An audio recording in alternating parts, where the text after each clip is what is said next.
Parfois, l'héritage qui semble le plus lourd, le plus inutile, voire le plus douloureux, se révèle être la bénédiction que l'on n'attendait plus. Clara Miles n'y croyait plus vraiment. Depuis la mort de son mari, elle avait perdu sa maison, sa stabilité, et presque tout ce qui faisait autrefois la sécurité de sa vie. Puis, un jour, un avocat lui remit un document inattendu, l'acte de propriété d'un petit lac au fin fond de la Virginie occidentale, un endroit que personne ne voulait, un lieu que les habitants du coin appelaient sans hésiter la dépression du mort. Autour de cette nappe d'eau stagnante, des barils rouillés et des cabanes pourrissantes se dressaient comme des pierres tombales abandonnées. Pour Clara, ce n'était qu'un fardeau de plus, une mauvaise surprise de plus dans une vie qui n'en finissait plus de se déliter. Mais pour Elias, son fils de 7 ans à l'imagination intarissable, c'était le début d'une aventure, un monde à explorer. Alors qu'elle coupait les broussailles, réparait ce qui pouvait l'être et tentait de visualiser un futur moins sombre, le petit partait en exploration, longeant la rive comme un jeune chasseur de trésors. Un matin, ses bottes heurtèrent quelque chose de métallique juste sous la surface trouble du lac. En extirpant un vieux coffret scellé, il fit une découverte qui ne ressemblait à rien de ce qu'ils avaient connu jusque-là, des cartes anciennes et des registres datant de 1883.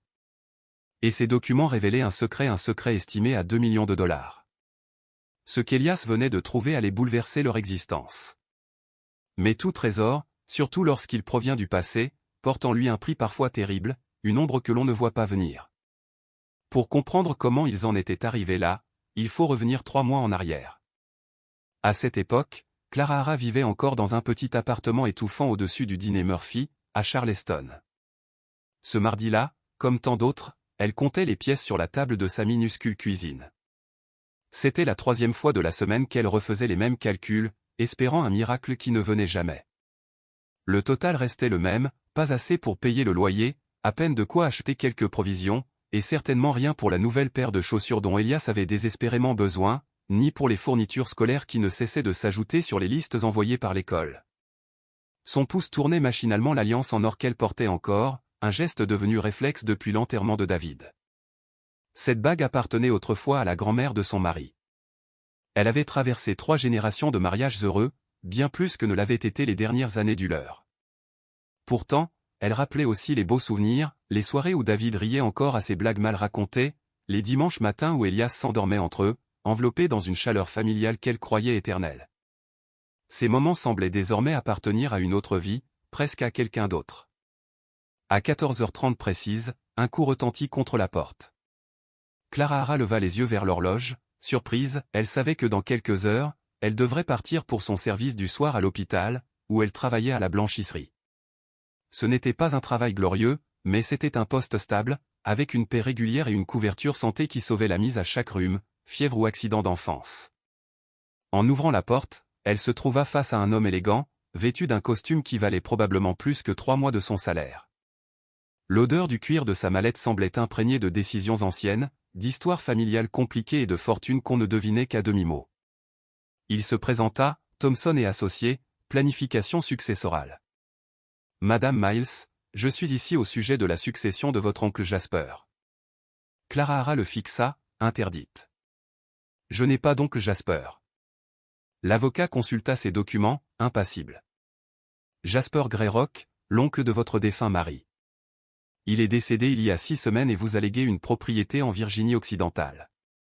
Elle le fit entrer, profitant de l'absence d'Elias, qui était encore à l'école. Hors de question de laisser les voisins entendre ses affaires familiales. L'avocat déploya ses papiers sur la table comme s'il distribuait un jeu de cartes particulièrement important. Chaque page semblait plus officielle que la précédente, enveloppée de sceaux, de signatures et de phrases interminables en langage juridique. Votre mari n'a jamais mentionné son oncle ? Demanda Thomson. La famille de David n'était pas proche. Ses parents sont morts jeunes, et il a été élevé par sa grand-mère. Je n'ai jamais entendu parler de cet homme. Thomson hocha la tête avant de poursuivre. Jasper Greyrock possédait 43 acres autour d'un petit lac dans le comté de Hancock. Il vivait en ermite. Aucun autre héritier. Il vous a nommé héritière directe. Le terrain comprend le lac, plusieurs petits bâtiments annexes et une résidence. Clara sentit une sorte de froid sourdre dans son ventre. Quel est le piège ? Le sourire de Thomson n'avait rien de rassurant. Pas de piège. Mais il est vrai que la propriété a été mise en vente à plusieurs reprises pendant 20 ans sans le moindre acheteur. Le terrain ne convient pas à l'agriculture. Aucun accès routier officiel, seulement un chemin de terre. Et puis le lac a une certaine réputation locale qui décourage les gens. Une réputation? Une vieille histoire de mine effondrée des légendes locales. Rien de concret. Quoi qu'il en soit, le terrain n'a pratiquement aucune valeur marchande. Vous pourriez essayer de le vendre, mais personne n'en voudra. Lorsqu'il partit, laissant derrière lui un silence pesant et une pile de documents incompréhensibles, Clara Hara resta longtemps assise devant la table, les yeux fixés sur ce titre de propriété qu'elle n'avait pas demandé. Quand Elias rentra, couvert de poussière et de taches d'herbe, il s'interrompit en voyant les papiers. « Maman, c'est quoi tout ça ?» Elle l'attira sur ses genoux, respirant l'odeur familière de son enfant, mélange de terrain de jeu, de soleil et d'innocence. « On a hérité d'un terrain, mon cœur. De la famille de ton papa. » Les yeux du garçon s'arrondirent. « Un terrain comme une ferme ? » Pas exactement. Mais il y a un lac. Un lac ? On peut y aller ? Elle observa leur appartement, le plafond taché d'humidité, le robinet qui goûtait malgré toutes ses demandes au propriétaire, les factures empilées et dissimulées dans un tiroir. Puis elle regarda le visage d'Elias, illuminé par l'espoir. Et contre toute attente, une décision s'imposa. « Fais ta valise, mon ange. On part en Virginie occidentale. » La route les mena à travers des montagnes presque oubliées du temps. À mesure qu'ils montaient, les stations de radio se changeaient en grésillement, et les antennes disparurent derrière eux. Les directions fournies par Thomson les conduisirent sur des routes de plus en plus étroites, jusqu'à ce qu'ils ne roulent plus que sur un chemin bosselé qui ressemblait davantage à une trace laissée par les pneus d'un pick-up qu'à une voie officielle. « On est perdu ?» demanda Elias. « J'espère que non. » Les arbres se rapprochaient, formant une voûte de feuillage qui avalait presque la lumière. Clara Hara aurait dû se sentir prisonnière, mais au contraire le silence, après des années de klaxons et de moteurs, lui parut étrangement apaisant. Ils trouvèrent le lac par erreur. Elle avait manqué la dernière bifurcation, et le chemin se termina soudain dans une clairière. Ils descendirent de voiture, soulagés de pouvoir s'étirer après tant d'heures enfermées. « Oh » souffla Elias. Devant eux s'étendait la dépression du Mort, une surface sombre et immobile qui reflétait le ciel gris comme un miroir ancien. Le lac n'était pas grand, 3 acres tout au plus, encerclé par une forêt dense et silencieuse. Quelque chose dans cette immobilité glaça un instant le souffle de Clara Hara. L'eau était si noire qu'on n'en voyait pas le fond. Le rivage, jonché de débris laissés par des humains disparus depuis longtemps, semblait murmurer une histoire que personne ne voulait entendre. Ils n'avaient aucune idée que ce lieu, abandonné de tous, allait devenir l'épicentre d'un secret enfoui depuis plus d'un siècle. Les barils rongés par la rouille se dressaient le long de l'eau comme une rangée de sentinelles abandonnées. Tout autour de la clairière, les vestiges de petites constructions surgissaient entre les herbes hautes, la plupart n'étaient plus que des fondations mangées par la mousse et des poutres pourries, effondrées sous le poids du temps. Mais au milieu de ce cimetière de bois et de pierre, une seule bâtisse tenait encore debout, vacillante mais fidèle, comme la dernière gardienne d'un passé oublié. Jadis, ça avait été une cabane, assemblée à partir de rondins grossiers qui, sous l'assaut des années, avaient viré au gris argenté des choses qui ont trop vécu. Le toit s'affaissait, plusieurs vitres n'étaient plus que des éclats émoussés dans leur cadre, mais les murs, eux, semblaient encore solides. « C'est à nous ?» demanda Elias, les yeux grands ouverts devant l'immensité silencieuse. Clara consulta le document que Thomson lui avait remis, un simple dossier froissé qu'elle avait relu au moins 10 fois depuis leur arrivée. Tout ça, oui. Le lac, les bâtiments, tout ce que tu vois. Et il y a encore une vingtaine d'acres derrière les arbres. Elias s'élança vers la berge, et le cœur de Clara manqua un battement. Doucement, chérie. Ne t'approche pas trop du profond. Mais le garçon n'écoutait déjà plus. À genoux dans la boue, il explorait ce qui avait capté toute son attention, quelque chose de métallique, à moitié enfoui sous le sable humide. Maman, regarde tout ce vieux bazar. Clara s'approcha, intriguée. La zone de débris s'étendait bien plus loin qu'elle ne l'avait remarqué au premier coup d'œil. Des fragments de machines rouillées jaillissaient de l'eau peu profonde tels les ossements d'une bête mécanique échouée.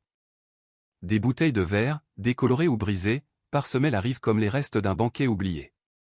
Certaines étaient encore intactes, d'autres réduites à des morceaux polis par le temps. Partout, Les traces d'une activité humaine depuis longtemps abandonnée, outils rongés par la rouille, tuyaux tordus, objets métalliques impossibles à identifier, que la terre semblait lentement avaler pour les ramener au silence. « Qu'est-ce qui s'est passé ici ?» demanda Elias. Clara n'avait pas de réponse. Le silence autour d'eux semblait lourd, presque conscient, comme si le lac lui-même retenait son souffle pour ne pas révéler ses secrets. Elle observa l'eau, tentant d'y déceler une vérité, une explication à la solitude de cet endroit où son oncle Jasper avait vécu des années durant. Pourquoi personne n'avait voulu acheter la propriété? Pourquoi les habitants du coin l'appelaient île d'Edman et Solo, le creux de l'homme mort? Allons voir la cabane, dit-elle finalement. Il faut savoir si on peut y vivre. L'intérieur fut une surprise. Sombre, poussiéreux, mais bien mieux préservé qu'elle ne l'aurait imaginé. On sentait que quelqu'un, probablement Jasper, avait entretenu la structure principale même s'il s'était désintéressé du reste. Le plancher en bois massif tenait bon. La cheminée de pierre semblait encore fonctionnelle. Les meubles, bien que vieillots et clairsemés, étaient propres, soigneusement rangés. Clara sentit la présence de Jasper dans chaque détail.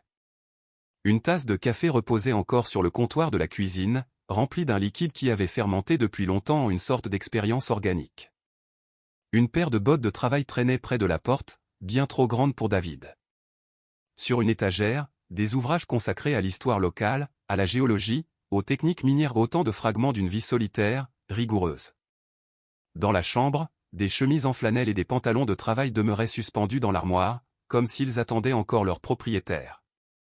Une lourde veste imprégnée d'une odeur de fumée et de tabac pendait là, fantôme de longues soirées d'hiver. Et sur la table de chevet, un vieux cadre contenait la photo d'un jeune couple que Clara ne parvenait pas à identifier. La femme avait son nez, le menton obstiné de David. Une parenté évidente, une énigme supplémentaire. « Maman, viens voir. » Elias l'appelait depuis l'arrière de la maison. Sur le vieux porche, un fauteuil à bascule faisait face au lac, comme si Jasper y avait passé ses journées à contempler l'eau. À côté, une petite table croulait sous des cartes et des documents jaunis. Clara les ramassa délicatement. Ils semblaient importants, chargés d'une intention qu'elle ne comprenait pas encore. Quand le soleil se glissa derrière la ligne des montagnes, drapant le paysage d'une lueur violette, Clara prit une décision qui l'aurait paralysée 3 mois plus tôt. Elle trouva des draps dans un coffre en cèdre, refit les lits avec des linges imprégnés d'un mélange de lavande et de renfermé, et entreprit, pas à pas, de transformer Deadman et Solo en leur foyer. Cette première nuit, elle resta éveillée, captivée par des sons qu'elle n'avait jamais entendus. Le clapotis doux de l'eau. Les bruits furtifs d'animaux dans les forêts. Et surtout, ce silence profond, dense, typique des lieux perdus loin de toute présence humaine. À côté d'elle, Elias dormait paisiblement, la main serrée autour de la lampe torche qu'il avait refusé de quitter. Pour la première fois depuis des mois, Clara sentit monter en elle un semblant d'espoir. Les jours suivants défilèrent dans un brouillard de tâches pratiques. La cabane nécessitait des réparations urgentes, et Clara s'y attela avec l'énergie désespérée de ceux qui n'ont pas d'autre choix. Elle trouva dans la remise de Jasper un assortiment d'outils vieillissants mais utilisables. Avec du courage et beaucoup d'improvisation, elle reboucha les trous du toit avec des bardeaux de récupération, remplaça des vitres brisées par du carton renforcé, et nettoya méticuleusement chaque centimètre de ce qui avait été, sans doute, le royaume d'un vieux célibataire peu soucieux d'ordre. De son côté, Elias traitait leur nouveau monde comme la plus grande aventure de sa courte existence. Pendant que Clara s'acharnait sur les réparations, il explorait la berge avec la méthode méticuleuse propre aux enfants. Il ramassait des pierres étranges, répertoriait les morceaux de métal qu'il découvrait, inventait des théories de plus en plus élaborées sur les mystères de ce lac. « Je crois qu'il y avait des pirates ici », déclara-t-il un matin, brandissant un morceau de fer corrodé. « Regarde, ça ressemble à une épée. » Clara examina le fragment. « C'est probablement une pièce d'un ancien équipement minier, mon cœur. Toute la région était exploitée il y a longtemps. Ou bien une épée d'un coffre au trésor. Les pirates cachent toujours leur trésor près de l'eau. » Elle ébouriffa ses cheveux avec un sourire. « Continue de chercher, va. Pourquoi pas, après tout ?» À la fin de la semaine, une routine s'installa. Le matin, Clara réparait et entretenait la cabane.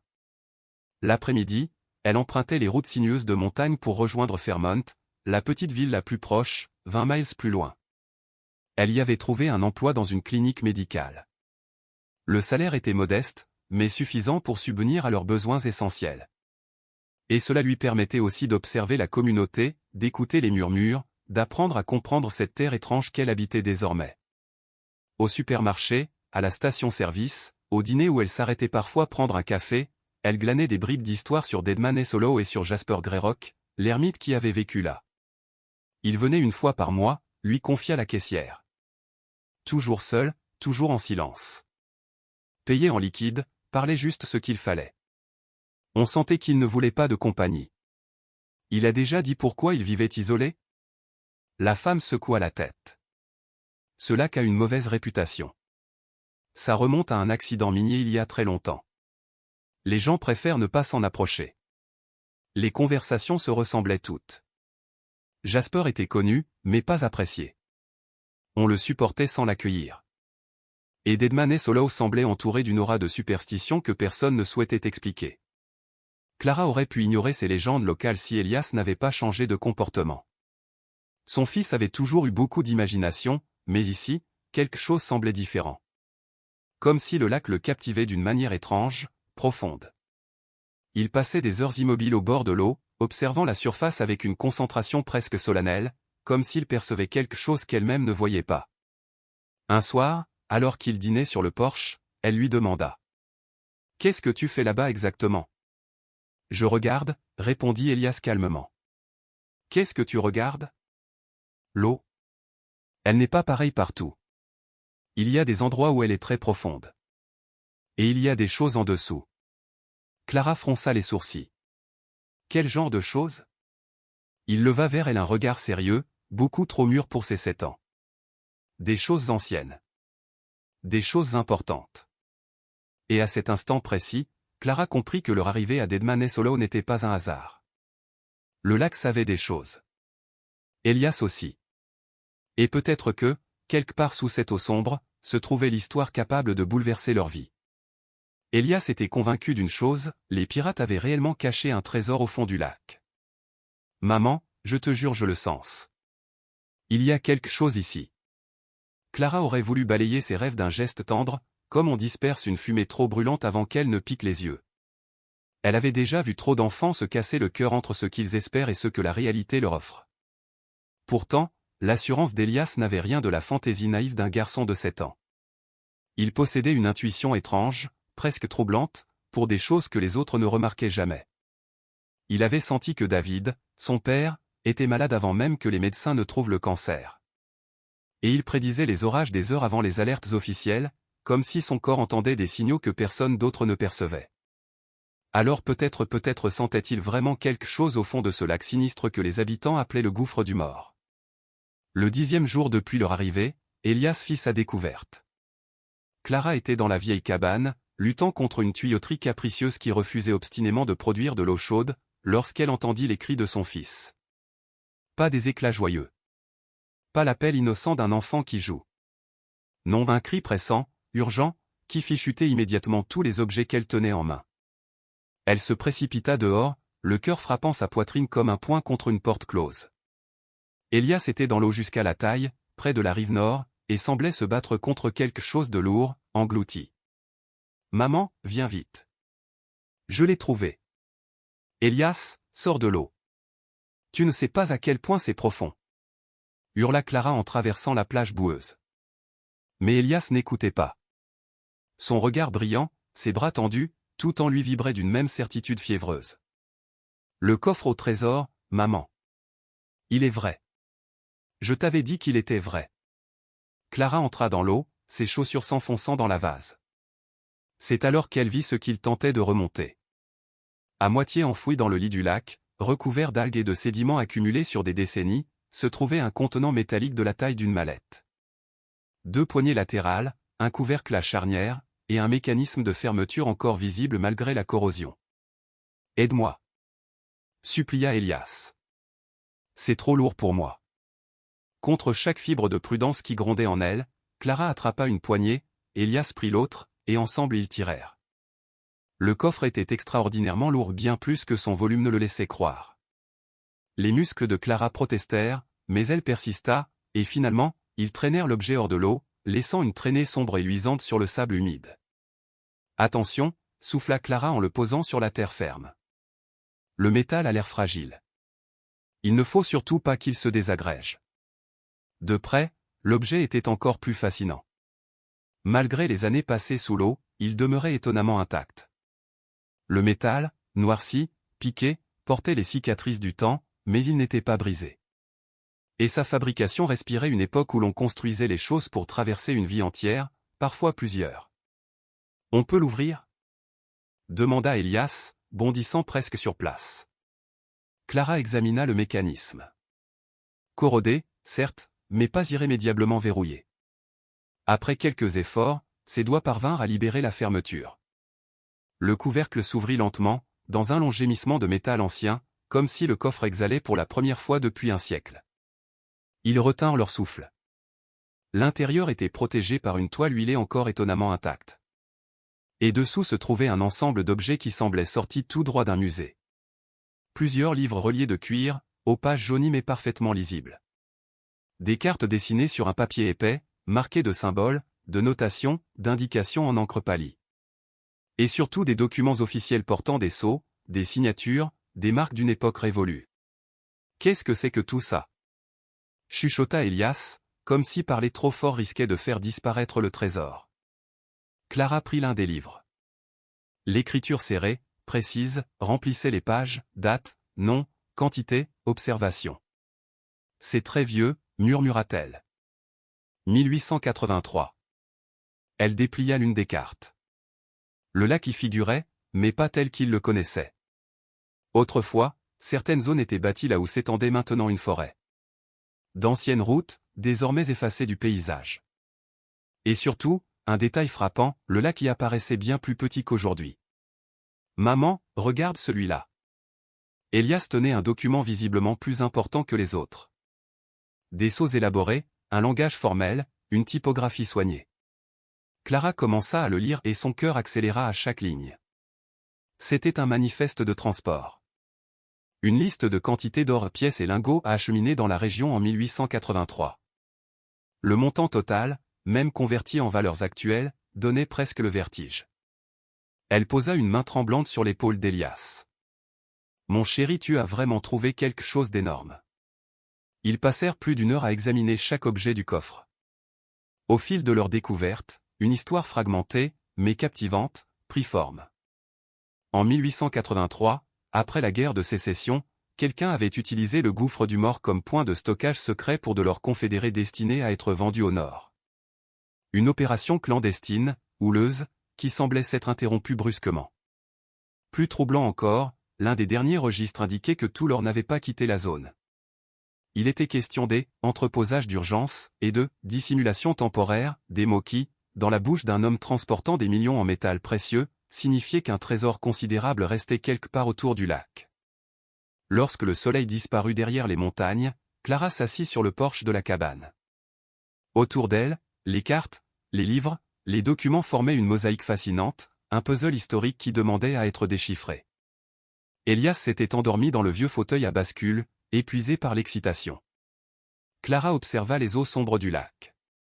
3 semaines plus tôt, elle était une veuve désespérée comptant des pièces dans une cuisine étroite. Aujourd'hui elle possédait un terrain renfermant peut-être une fortune issue de la guerre civile. Sa vie venait de basculer, comme la terre qui tremble avant de se stabiliser dans une position nouvelle et imprévue. Cette nuit-là, Clara ne dormit pas. À la lueur vacillante d'une lampe, elle étudia les documents incapable de les abandonner ne serait-ce que quelques minutes. L'histoire se révéla plus dense et plus obscure qu'elle ne l'avait imaginé. Le scribe, un certain J. Morrison, désigné comme « coordinateur du transport », avait tout noté avec une méticulosité presque militaire. Chaque déplacement d'or. Chaque intermédiaire. Chaque transaction. Mais les dernières pages racontaient une autre histoire. L'écriture devenait nerveuse, les phrases courtes, presque critiques. On y évoquait une « attention fédérale », des « routes compromises », une opération menacée. La dernière ligne, datée du 31 octobre 1883, glaça Clara jusqu'à la moelle. Protocole d'urgence activé. Que Dieu nous vienne en aide. Quand Elias se réveilla au petit matin, il trouva sa mère assise à la table, entourée de papiers, de tasses de café vides et d'une détermination farouche dans les yeux. Alors? Tu sais où il est, le reste du trésor? Demanda-t-il en grimpant sur ses genoux, comme si tout cela était un jeu qu'elle finirait forcément par gagner. Clara posa une main sur sa tête, incapable de masquer la gravité de ce qu'elle avait compris. Elle ne savait pas encore où était caché l'or. Mais une chose était sûre. Le gouffre du mort n'avait pas fini de livrer ses secrets. Et leur vie à tous les deux venait seulement de commencer à changer. Clara resserra doucement son étreinte autour d'Elias, respirant cette odeur tendre et rassurante de cheveux tièdes d'enfant à peine éveillé. Une pensée l'effleura, lucide, presque urgente. « Je crois qu'on doit faire des recherches, murmura-t-elle. Ces documents parlent de personnes et d'endroits qu'on ne connaît pas.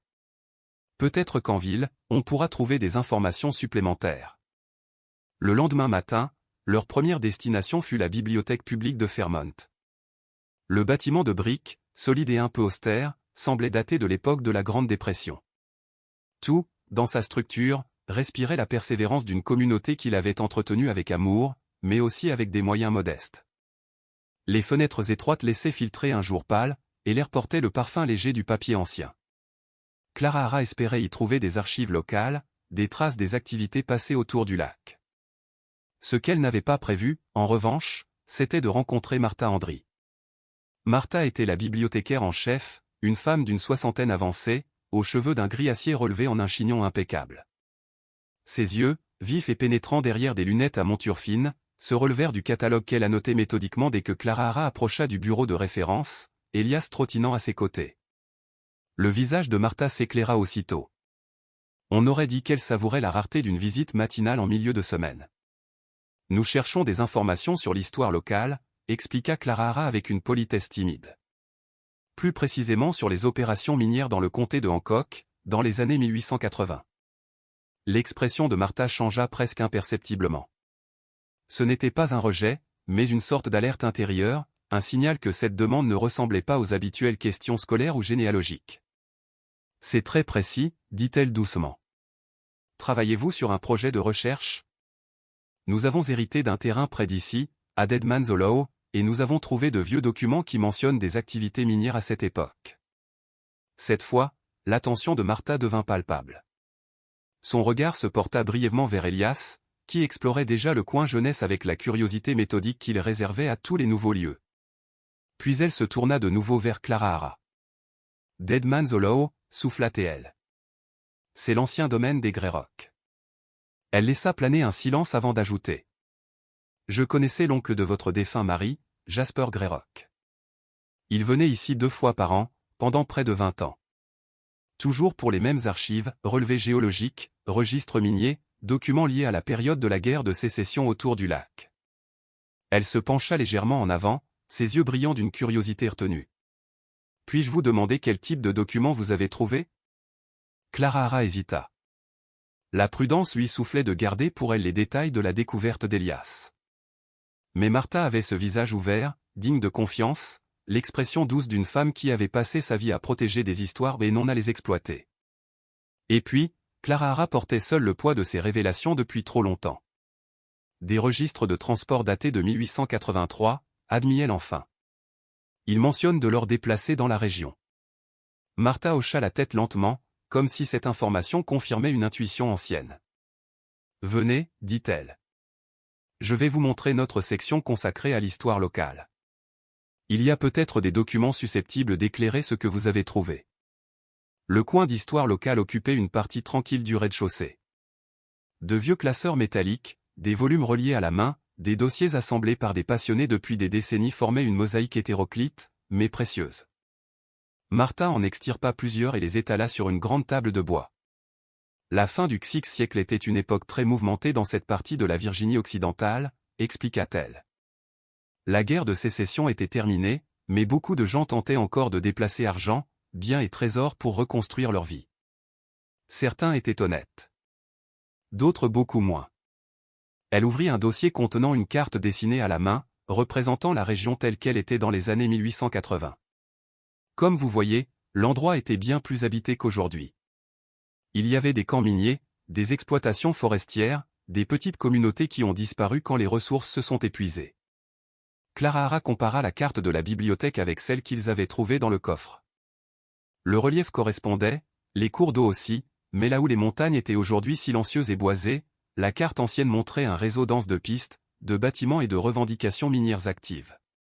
Qu'est-ce qui est arrivé à tous ces endroits? L'effondrement économique, pour la plupart. Quand le charbon facile d'accès a été extrait et que le bois a été entièrement exploité, les gens sont partis chercher de meilleures opportunités ailleurs. Et la nature, ici, reprend vite ses droits. Elle sortit un autre dossier rempli d'articles de journaux de l'époque. Clara Hara lut des titres évoquant des accidents de mine, des conflits sociaux, et même des histoires mystérieuses concernant des étrangers de passage, aux intentions parfois troubles. Il y a toujours eu des rumeurs de chasseurs de trésors, expliqua Martha. Pendant la guerre, de nombreuses familles aisées ont enterré leurs biens pour éviter qu'ils ne tombent aux mains des armées ennemies. Après la guerre, les aventuriers suivaient des cartes souvent absurdes mais parfois, ils trouvaient quelque chose de réel. À ce moment-là, Elias réapparut à côté de sa mère, avec la même discrétion qu'un chaton.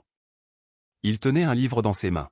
« Maman, regarde ce que j'ai trouvé. » Le volume s'intitulait Histoire de fantômes et légendes locales du comté de Hancock. Clara Hara allait gentiment le réorienter vers un ouvrage plus approprié à son âge, mais Martha intervint. « C'est en réalité tout à fait pertinent par rapport à vos recherches. Les légendes locales conservent souvent des fragments d'histoire qui n'ont jamais été consignés officiellement. » Intriguée, Clara Hara ouvrit le livre. Une section entière était consacrée à Dead Man's Hollow. Le ton était dramatique, presque théâtral, propre au récit populaire qui se raconte au coin du feu, mais les faits essentiels recoupaient ce qu'elle avait déjà appris. La légende parlait d'hommes ayant tenté de cacher de leurs confédérés près du lac en 1883. Des agents fédéraux les auraient poursuivis, une confrontation sanglante aurait éclaté, plusieurs hommes seraient morts, et l'emplacement exact du trésor aurait sombré dans l'oubli. Depuis, affirmait l'histoire, les habitants évitaient le lac, le jugeant maudit. « Est-ce qu'il y a du vrai là-dedans » demanda Clara Hara. Martha sourit.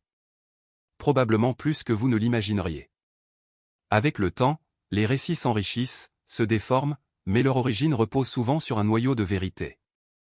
Et je peux vous dire une chose, Jasper Greyrock était convaincu qu'il y avait quelque chose à découvrir. Il a consacré des décennies à fouiller cette période que vous commencez à explorer. » Quand elles repartirent, Martha les accompagna jusqu'à la porte. Son expression s'était faite plus grave. « Madame Miles, dit-elle doucement, si vous trouvez quelque chose d'important faites attention à qui vous en parlez. Certains cherchent cet or depuis bien plus longtemps que vous. Et ils ne sont pas tous bien intentionnés. » Sur le chemin du retour, Clara Hara jeta plus souvent qu'à l'accoutumée un coup d'œil au rétroviseur. L'avertissement de Martha était poli, certes, presque maternel mais il portait une ombre, comme si l'ancienne bibliothécaire en savait plus qu'elle ne voulait l'avouer. Ce soir-là, en bordant Elias, elle le trouva étrangement sérieux. « Maman, j'ai encore fait un rêve sur le lac. » Quel genre de rêve? Il y avait des hommes qui creusaient au bord de l'eau. Ils avaient des pelles et ils avaient peur. Très peur. Il remonta sa couverture jusqu'à son menton. Je crois qu'ils ont enterré quelque chose. Et après, ils ne l'ont jamais retrouvé. Clara Hara embrassa son front, mais les mots de Martha résonnaient encore dans son esprit comme un écho persistant. Certains secrets, semblait-il, attendaient depuis très longtemps qu'on les découvre. La découverte survint 3 jours plus tard, totalement par hasard. Clara Hara balayait le perron de la vieille cabane lorsque l'une des planches céda sous la pression du balai, révélant un interstice qui n'aurait pas dû exister. Intriguée, elle retira soigneusement la planche abîmée et son cœur accéléra soudain. Dans l'espace dissimulé entre les solives, soigneusement protégé dans une toile huilée, reposait un paquet. Il avait été caché avec soin, à l'abri de l'humidité et des regards indiscrets. Les mains tremblantes, Clara Hara défit la toile. À l'intérieur se trouvait un carnet de cuir, usé par les années, dont la couverture polie laissait deviner qu'on l'avait souvent tenu entre ses doigts. Elle l'ouvrit avec précaution. Sur la première page, d'une écriture qu'elle commençait à reconnaître, figurait une simple note. Propriété de Jasper Greyrock. Et tout son corps comprit, avant même son esprit, que rien ne serait plus jamais pareil. Les pensées privées de Jasper flottaient encore dans l'air lorsque Clara Hara s'installa dans le vieux fauteuil à bascule de son oncle, celui qui grinçait doucement comme un témoignage obstiné des années passées. Le jour déclinait derrière les arbres de Dead Man's Hollow, et une lumière pâle glissait à travers les planches disjointes de la cabine.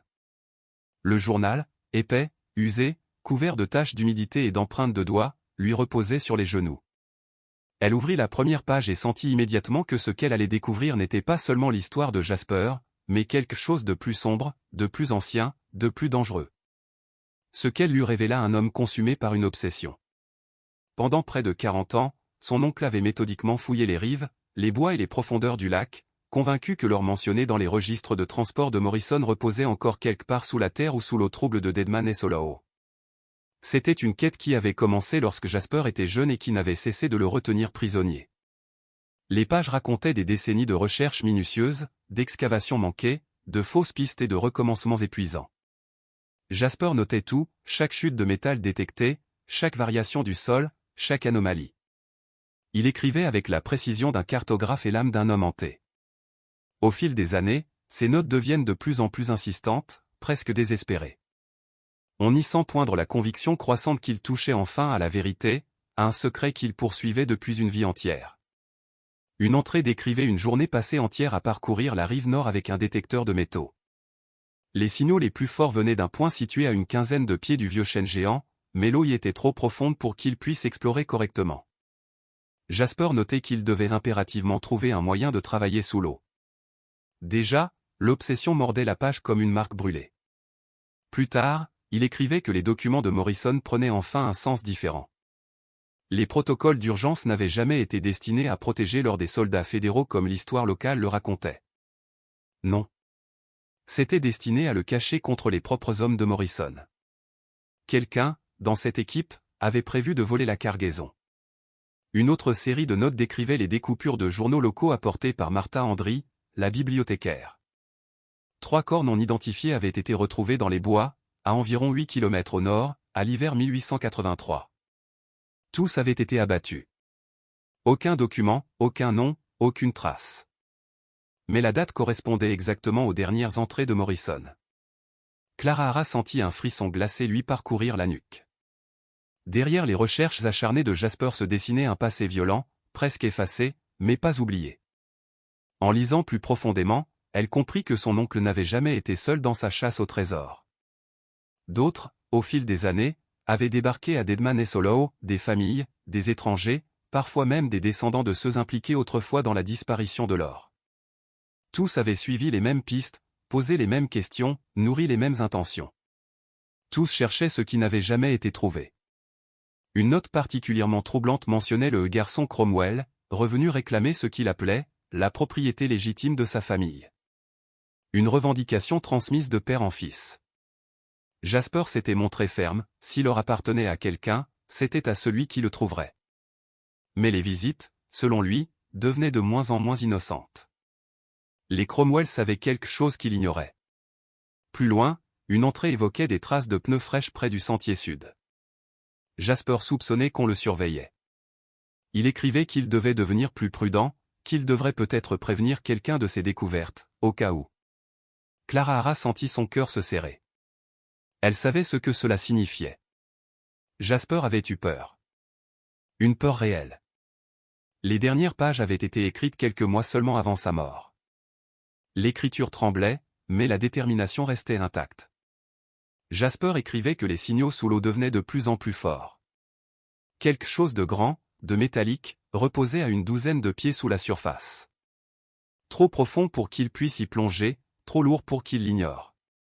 Un autre passage racontait qu'il avait tenté d'appeler un service de plongée à Morgantown, avant de raccrocher, pris par l'angoisse d'avoir à expliquer son objectif.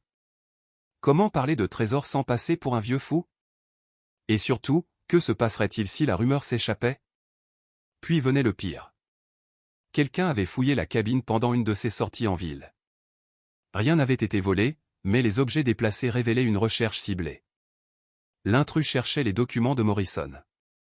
Heureusement, Jasper les gardait dans le coffre immergé du lac. L'avant-dernière entrée glaça Clara Hara jusqu'aux os. Jasper écrivait que Marcus Cromwell était venu accompagné de 2 hommes inconnus. Leur visite n'avait rien d'amical. Ils réclamaient l'or, affirmant posséder des documents prouvant un partenariat ancien entre leur ancêtre et Morrison. Il lui avait donné 2 semaines pour trouver un accord raisonnable. Après cela, il prendrait des mesures pour protéger leurs intérêts. Jasper concluait qu'il envisageait de tout détruire pour que le secret meure avec lui. Le journal se terminait là. 3 jours plus tard, Jasper mourait dans un prétendu accident de voiture. À la lumière de ce qu'elle venait de lire, Clara Hara comprit que ce n'était ni la vieillesse, ni la météo qui l'avait emporté. Son oncle avait été traqué. Et ce qu'il avait passé 40 ans à chercher lui appartenait maintenant légalement. Une petite voix l'arracha à sa stupeur. Elias se tenait dans l'encadrement de la porte, frottant ses yeux encore lourds de sommeil. « Maman, j'ai encore fait un rêve. Celui de l'homme qui vivait ici. » Elle l'invita à monter sur ses genoux, et il se blottit contre elle. « Quel genre de rêve ?» demanda-t-elle doucement. Il avait peur, murmura Elias. Très peur. Il y avait des hommes qui voulaient prendre quelque chose qui n'était pas à eux. Alors il l'a caché, pour que de bonnes personnes le trouvent plus tard. Clara Hara ferma les yeux, envahie par un poids immense, comme si les secrets de 2 siècles s'étaient déposés sur ses épaules. Écoute-moi, Elias. Dès demain, on sera beaucoup plus prudent. Sur ce qu'on dit. Sur les gens à qui on parle. D'accord? À cause du trésor? Demanda-t-il. Oui, mon cœur. Parce que certains trésors attirent des dangers que tu ne peux pas imaginer. Cette nuit-là, le sommeil refusa de venir. Étendue dans l'obscurité, Clara Hara écoutait les moindres bruits du bois qui entourait la cabine. Chaque craquement, chaque bruissement semblait annoncer une présence hostile. Marcus Cromwell et ses hommes n'étaient peut-être pas loin. Peut-être même observaient-ils déjà. Aux alentours de minuit, un grondement de moteur retentit au loin, sur la route de terre qui menait à leur propriété. Le bruit persista une dizaine de minutes avant de s'éteindre. Juste assez pour la convaincre que les craintes de Jasper étaient fondées. Il n'était plus seul à Deadman Hollow. Au matin, la lumière grise filtrait à peine que Clara Hara prit 2 décisions cruciales. Elle retira les documents de Morrison du coffre du lac pour les cacher dans un endroit encore plus sûr, à l'intérieur de la cabine, loin de l'humidité et des intrus. Puis elle prit la voiture et se rendit au village pour acheter le plus solide des cadenas disponibles. Au magasin de bricolage, le vieux vendeur observa son achat avec curiosité. « Vous allez protéger quelque chose de précieux ?» demanda-t-il d'un ton léger. « Je veux surtout empêcher quelque chose de dangereux d'entrer, » répondit-elle sans détour. Le vendeur hocha la tête, comme si cela expliquait tout. « Vous êtes bien la nouvelle propriétaire de Greyrock, n'est-ce pas? Vous savez, les gens parlent. » Parler de quoi? De gens qui posent des questions. Quelqu'un est passé hier pour savoir si vous aviez acheté du matériel de prospection. Détecteur de métaux, équipement de plongée, ce genre de choses. Il lui tendit le cadenas et la monnaie. Je leur ai dit que je ne m'occupais pas des achats de mes clients. Mais je pensais que vous voudriez le savoir. Sur le chemin du retour, Clara Hara vérifia sans cesse son rétroviseur. Elle prit un itinéraire détourné pour éviter d'être suivie. Pourtant, en tournant sur le chemin boueux qui menait à Deadman Hollow, elle aperçut des traces de pneus fraîches, bien nettes. Quelqu'un était venu chez eux pendant leur absence. Et ce quelqu'un savait exactement où chercher. Les mains de Clara Hara tremblaient légèrement lorsqu'elle déverrouilla la porte de la petite cabine. Une gratitude silencieuse la traversa pour la serrure robuste qu'elle avait installée quelques jours plus tôt. À première vue, tout semblait à sa place, les mêmes planches grinçantes, la même odeur de bois humide et de cendres froides. Mais elle vivait dans cet espace depuis assez longtemps pour percevoir les détails qui trahissaient une présence étrangère. La chaise de cuisine n'était pas enfoncée sous la table comme elle l'avait laissée. Un livre, sur l'étagère d'oncle Jasper, avait été replacé à l'envers. Rien n'était brisé, rien n'était renversé. Celui qui était entré avait fouillé avec une précision presque méticuleuse mais pas assez pour tromper ses yeux. « Reste tout près de moi », murmura-t-elle à Elias tandis qu'il parcourait la cabine pièce après pièce. Les documents de Morrison étaient toujours en sécurité dans leur nouvelle cachette, glissée derrière la pierre branlante de la cheminée. Mais Clara Hara savait que cette sécurité n'était qu'une illusion fragile. Quelqu'un avait déjà forcé l'entrée une fois. S'ils étaient suffisamment déterminés pour recommencer, ils n'hésiteraient pas. Ce soir-là, elle prit une décision qui la surprit elle-même. Au lieu de fuir ce que chaque fibre maternelle en elle hurlait de faire, elle choisit de se battre, non pas avec des armes, mais avec la seule chose qui lui restait, la vérité.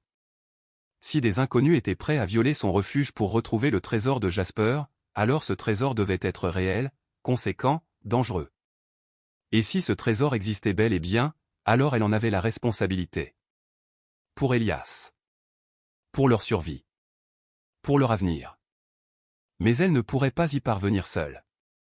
Ses premières explorations du lac se firent maladroitement, à la lueur tremblante d'une lampe torche, pendant qu'Elias dormait derrière la porte verrouillée. Clara Hara n'avait jamais été à l'aise dans l'eau profonde. Rien que d'y penser lui donnait des frissons dans la nuque. Mais la nécessité forge du courage là où il n'y en a jamais eu. S'appuyant sur les notes d'oncle Jasper, elle avançait prudemment dans l'obscurité glaciale du lac, guidée par un long bâton qui sondait le fond vaseux. Le froid mordait sa peau comme des aiguilles, et la boue aspirait ses bottes à chaque pas, l'attirant vers un abîme silencieux. 2 fois, elle faillit perdre l'équilibre et basculer dans une zone trop profonde pour qu'elle en réchappe. Mais au cours de sa 3e nuit de recherche, son bâton heurta quelque chose à un son clair, métallique, indiscutable. Comme un écho du passé qui remontait des profondeurs. L'objet était gigantesque, profondément enfoui, impossible à dégager seul. Pourtant, son emplacement correspondait exactement aux dernières notes d'oncle Jasper. Ce qui reposait là, au fond du lac, était réel. Et il était là depuis plus d'1 siècle, attendant d'être redécouvert. « Maman ? Qu'est-ce que tu fais ?» Clara Hara sursauta. Elias se tenait au bord de l'eau, pieds nus dans l'herbe, encore en pyjama, ses yeux écarquillés mêlant inquiétude et fascination. « Tu devrais dormir, mon cœur, dit-elle en regagnant la rive, ruisselante, transie. J'ai entendu du bruit, tu cherches le trésor sans moi ? Il savait lire son visage mieux que quiconque, toujours depuis qu'il était petit. Elle enfouit son fils dans la serviette qu'elle avait apportée, le serra contre elle. Peut-être que j'ai trouvé quelque chose. Mais pour en être sûr, il nous faudra de l'aide. Le lendemain matin apporta une surprise inattendue. Clara Hara étendait du linge derrière la cabine lorsque des pas lourds résonnèrent sur le vieux perron. Elle se précipita vers la fenêtre et aperçut un homme d'une 60aine d'années penché sur les papiers qu'elle avait laissés sur la table, des documents soigneusement choisis, assez authentiques pour capter l'attention d'un curieux, pas assez révélateurs pour trahir leur secret. Elle entra par la porte avant, tentant de masquer son agitation. « Je peux vous aider ?» demanda-t-elle avec un calme fin. L'homme se redressa avec une aisance qui trahissait l'habitude d'être surpris dans des endroits où il n'était pas invité. Il était grand, sec, les cheveux poivre et sel, des yeux intelligents derrière des lunettes à monture métallique. Ses vêtements respiraient l'homme habitué au terrain, à la poussière, aux longues heures en plein air. « Madame Miles, je suis Ray Dalton, dit-il d'une voix posée. J'enseigne l'histoire locale au collège communautaire de Fairmont. Il désigna les feuilles sur la table.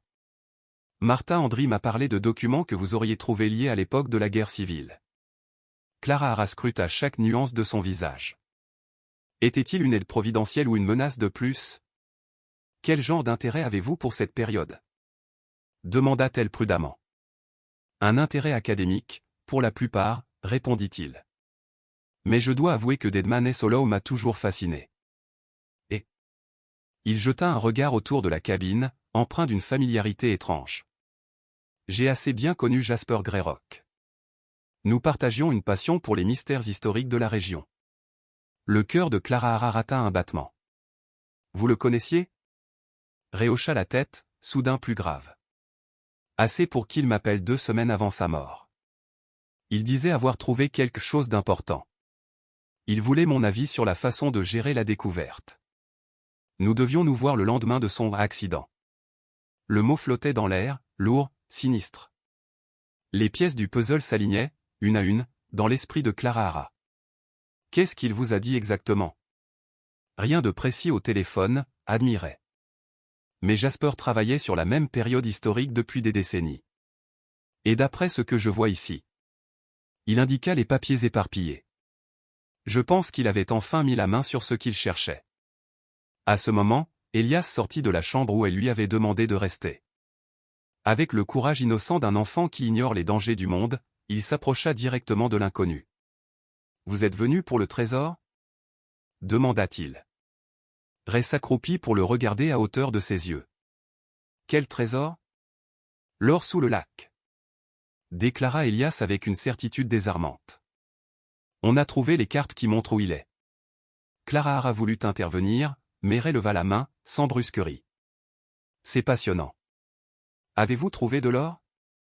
Pas encore. Mais maman cherche la nuit. Quand elle croit que je dors, répondit l'enfant avec un sourire de conspirateur. Ray se redressa, et quelque chose dans son regard changea. Une forme de respect. Ou de gravité. Madame Miles, je crois que nous devrions parler sérieusement de ce que vous avez découvert. Et de ce que cela implique pour votre sécurité. Pendant l'heure qui suivit, Ray dévoila l'étendue de son savoir. Il confirma ce que Clara Hara avait péniblement recomposé à partir des recherches de Jasper, tout en ajoutant des éléments décisifs qui éclairaient enfin l'histoire dans son ensemble. L'opération menée par Morrison était bien plus sophistiquée que ce que la plupart des gens pensent, expliqua-t-il. Il ne transportait pas simplement de l'or confédéré. Il liquidait les réserves de familles du Sud ruinées par la guerre et des fortunes privées, transférées en secret. Combien? Demanda Clara Hara, abasourdie. En valeur moderne environ 2 millions de dollars. Ray sortit un dossier rempli de photocopies, articles de journaux, extraits d'audience, registres officiels. Le résultat de décennies d'obsession. Le récit qu'il déroula mettait en scène une entreprise criminelle audacieuse, surveillée par les autorités fédérales, convoitée par d'autres chasseurs depuis plus d'un siècle. Puis son visage s'assombrit. La famille Cromwell possède des revendications légitimes sur une partie de ce trésor. Leurs ancêtres étaient associés à Morrison. Mais Morrison a tenté de les éliminer de l'équation. Depuis 4 générations, ils cherchent leur persuader qu'il leur revient. Et croyez-moi, ils ne sont pas les seuls. Il marqua une pause. Madame Miles Jasper n'est pas mort par accident. Je ne peux pas le prouver, mais j'en suis convaincu. Quelqu'un l'a tué pour l'empêcher de mettre la main sur ce trésor. Le silence s'abattit dans la petite cabine, oppressant comme un nuage d'orage. Clara Hara sentit son monde vaciller, mais en même temps quelque chose de plus solide, de plus déterminé se formait en elle. Elle ne fuirait plus. Pas cette fois. Pas pour Elias. Pas devant ceux qui avaient déjà pris la vie d'un homme juste pour un secret enfoui sous un lac. Un trésor qu'elle n'avait jamais voulu chercher. Mais qu'elle ne pouvait plus ignorer. Clara Hara sentit d'abord la morsure familière de la peur, ce frisson glacé qui lui parcourait la colonne vertébrale chaque fois qu'un élément nouveau venait troubler l'équilibre fragile qu'elle tentait de maintenir. Mais cette fois, quelque chose de différent, de plus solide, se mêlait à cette peur, une détermination nouvelle, presque farouche, née du fait qu'il n'était plus seul et que la vérité n'était plus un mirage inaccessible. Elle se tourna vers le professeur Dalton, et sa voix, bien qu'encore marquée par la tension, portait une force qu'elle n'avait pas osé sentir depuis longtemps. Professeur Dalton, si nous retrouvions réellement l'or, comment pourrions-nous en revendiquer la propriété légalement? Ray prit une longue inspiration, comme s'il s'attendait à cette question depuis le début. Très prudemment, répondit-il. Et avec énormément de documents à l'appui. Le droit lié à la découverte de trésors est extrêmement complexe, surtout lorsqu'il s'agit de biens historiques susceptibles d'appartenir à plusieurs héritiers, ou à une administration publique. Mais il marqua une pause, pesant soigneusement ses mots, si vous parvenez à prouver que cet or était un bien abandonné sur une terre dont vous êtes légalement propriétaire, alors votre dossier serait très solide.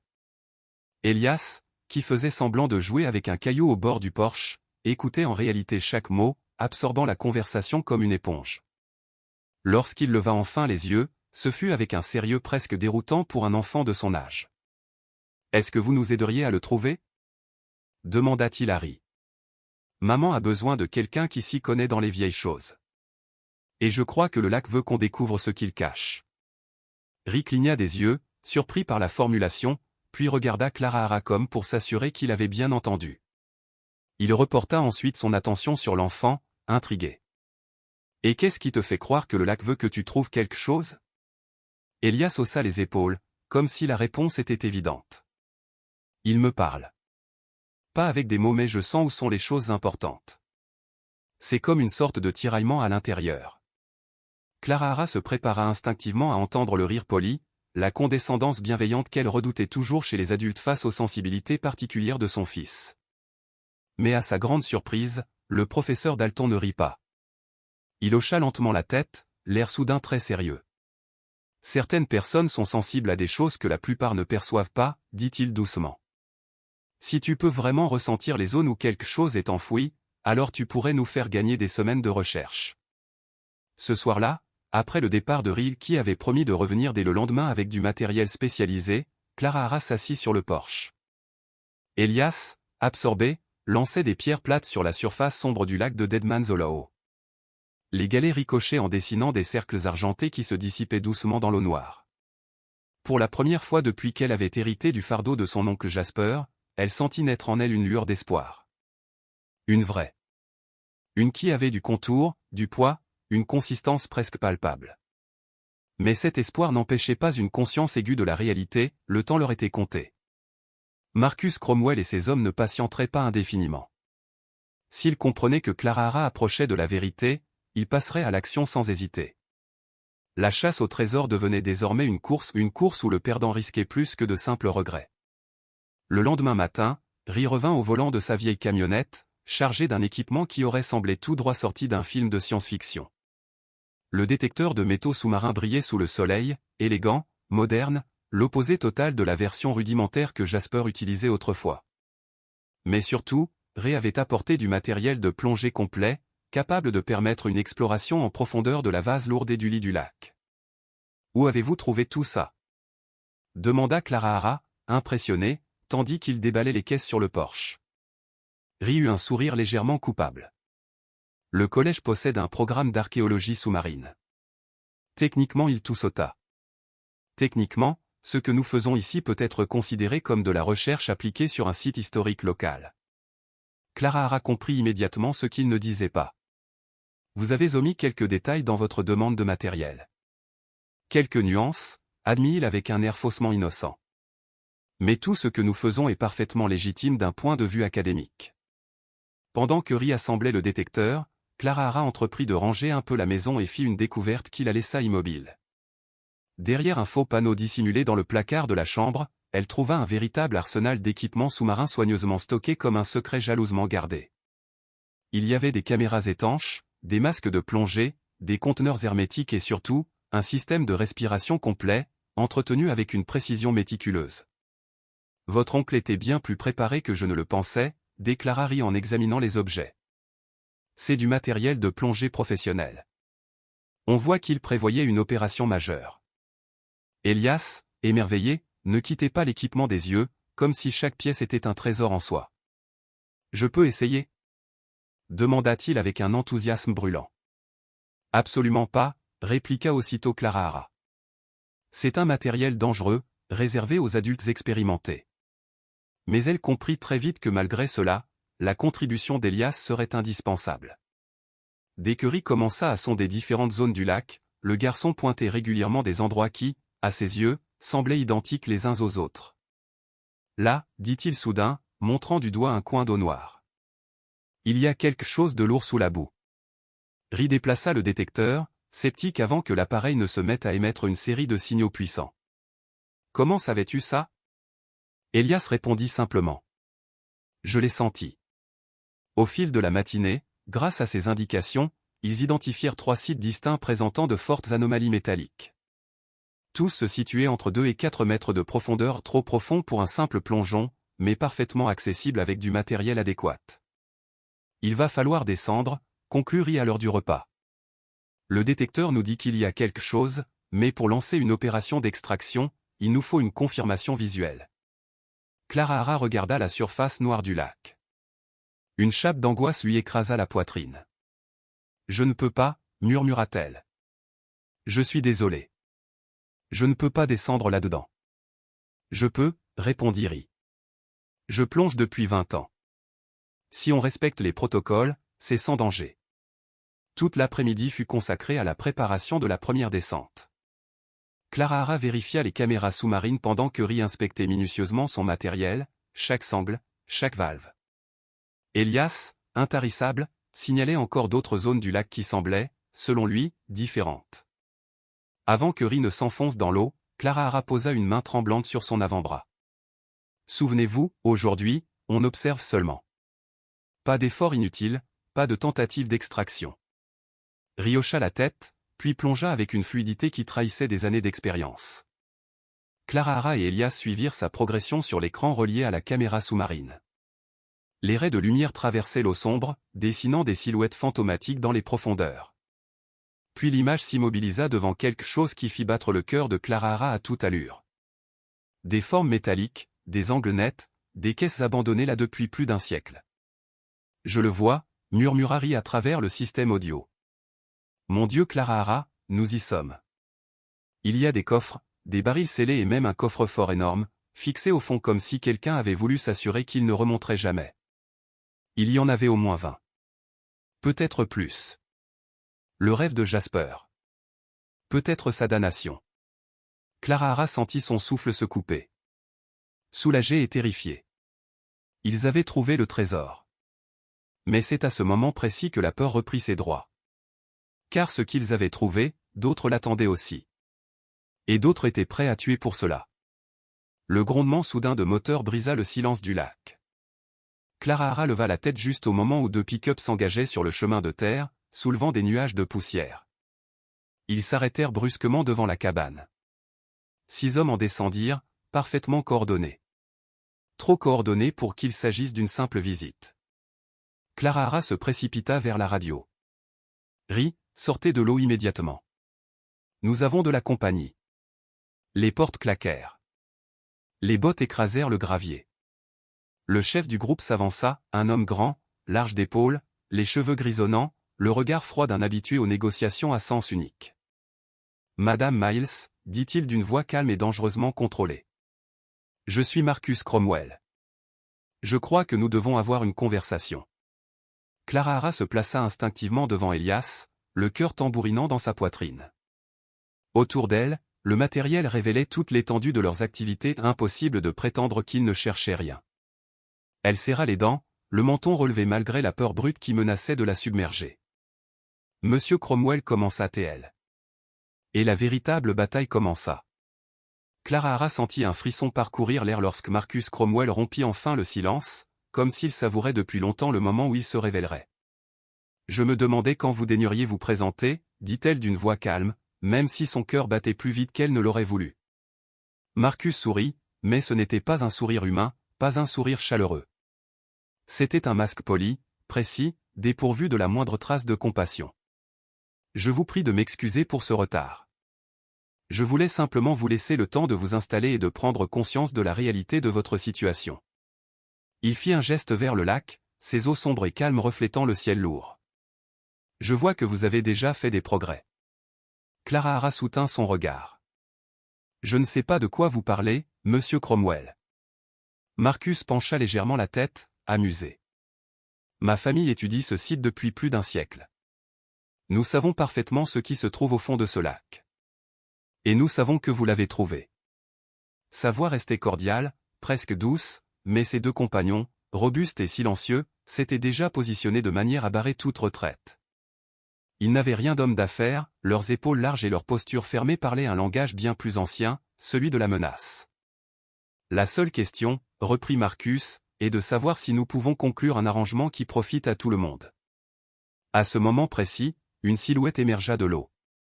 Ri Dalton, le professeur, nageait vers le rivage. Il avait immédiatement perçu la tension glacée qui s'était abattue sur la berge. Il accéléra légèrement sa nage, sans faire de gestes brusques, conscient que Clara et Elias se trouvaient exposés et vulnérables. Professeur Dalton, dit Marcus en hochant la tête. Je me doutais que vous finiriez par vous mêler de tout ça. Votre réputation en matière de recherche historique vous précède dans certains cercles. Ri se hissa hors de l'eau avec une lenteur calculée, comme un animal prêt à défendre son territoire sans provoquer le premier affrontement.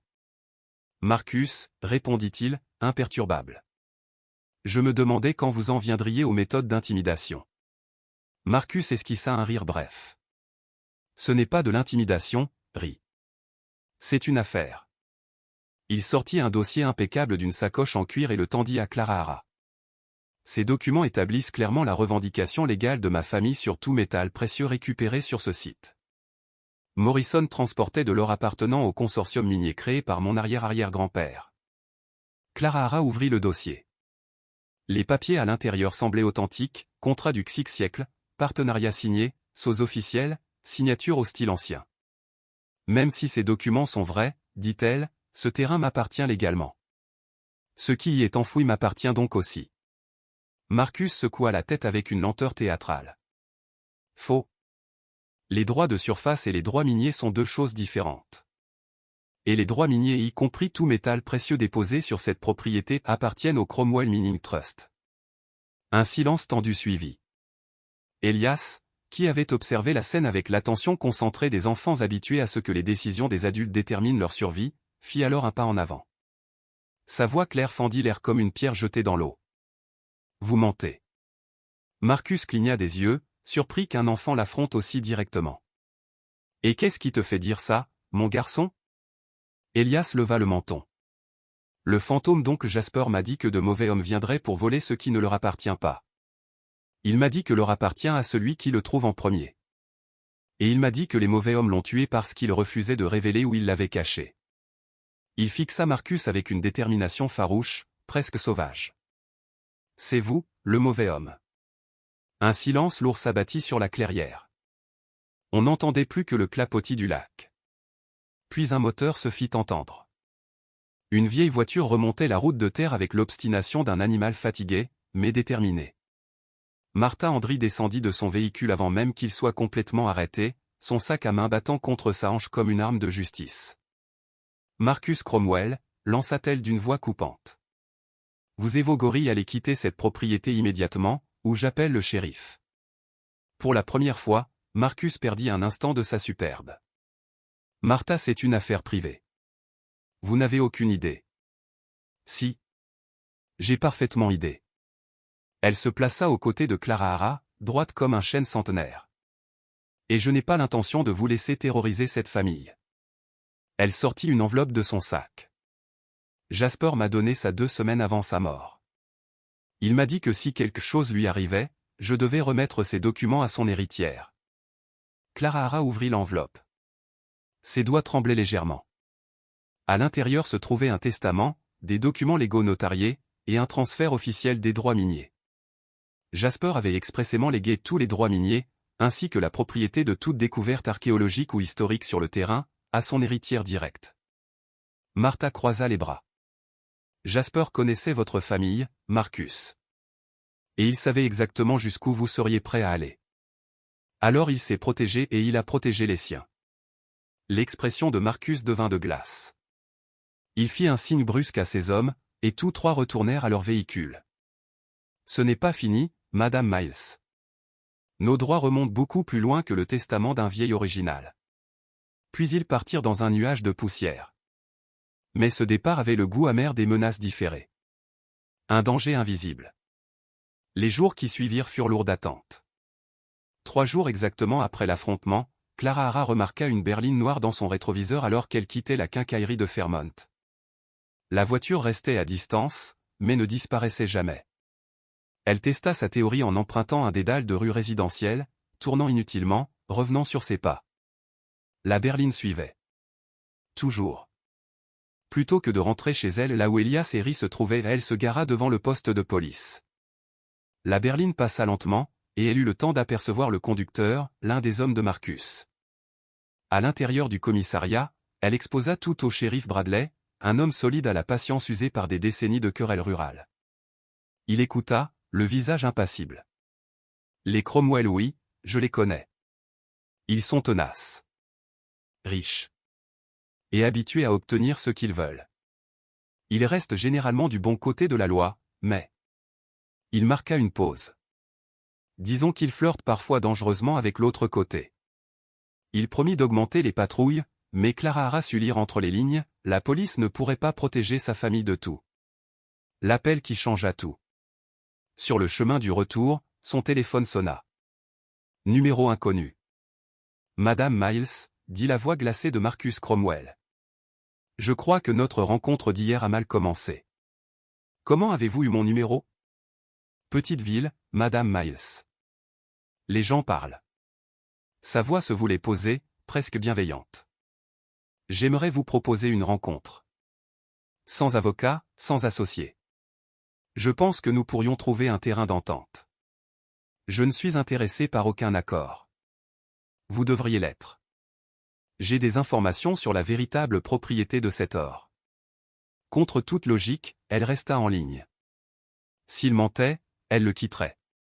S'il disait la vérité, elle ne pouvait se permettre d'ignorer quelque chose qui pourrait compromettre leurs droits alors. Retrouvez-moi dans 1 heure au Fairmont dîner. J'apporterai les documents. La rencontre. Le dîner bourdonnait de conversations et d'odeurs de café brûlant lorsque Clara Hara arriva. Marcus l'attendait dans un coin, vêtu de manière décontractée, presque inoffensive. Une apparence calculée, elle le savait. Il ouvrit un dossier rempli de documents jaunis. Voici les accords de partenariat originaux entre Morrison et mon arrière-arrière-grand-père. Vous verrez qu'ils partageaient tous les profits, les responsabilités et la propriété de tout métal précieux entreposé temporairement. Les documents semblaient authentiques, complexes, précis. Puis Marcus sortit un autre papier, un dépôt légal du comté, récent, validé, tamponné. Selon la loi minière du XIe siècle, ces revendications priment sur toutes les ventes ou transmissions ultérieures de terrain. Clara Hara sentit son assurance vaciller. Si ces documents étaient légitimes. Si les Cromwell avaient réellement un droit légal plus ancien. Alors tout ce qu'elle croyait sur l'héritage, la propriété, la victoire temporaire contre Marcus pourrait s'effondrer. Dans ce dîner étouffant, face à cet homme qui voulait la dépouiller comme d'autres l'avaient déjà fait avant lui, une vérité implacable s'imposa à elle. La bataille ne faisait que commencer. Et Marcus Cromwell n'avait pas dit son dernier mot. Clara Hara ne s'attendait pas à ce que Marcus lui montre des dossiers aussi sensibles, ni à ce qu'il en vienne aussi rapidement à une proposition d'alliance. Assis face à elle, dans la pénombre rassurante du petit dîner où il s'était donné rendez-vous, il la fixait avec une intensité calculée, l'air d'un homme qui savait parfaitement manier les mots, les silences, et les vérités dévoilées au moment choisi. « Pourquoi me montrez-vous tout ça ?» demanda-t-elle enfin, sa voix plus dure qu'elle ne l'aurait voulu. Marcus entrelaça doucement ses doigts, se pencha en avant, puis répondit d'un ton presque conciliant. « Parce que je ne veux pas d'une bataille juridique interminable. Une procédure qui s'étalerait sur des années et coûterait à nous deux une fortune en avocat. Je veux une solution propre. Simple. Je suis prêt à vous proposer un partenariat. » Il marqua une pause, comme pour mieux imprimer l'effet de sa phrase. 50-50. Nous partageons à parts égales tout ce que nous récupérons. Vous fournissez l'accès au terrain. Moi, j'apporte la protection juridique et les ressources nécessaires pour une opération de récupération d'envergure. Clara Hara l'observa longuement, scrutant son visage à la recherche de la moindre fissure, d'un mensonge, d'un frémissement trahissant une intention cachée. Rien. Marcus Cromwell savait se rendre opaque. « Qu'est-il arrivé à mon oncle Jasper ?»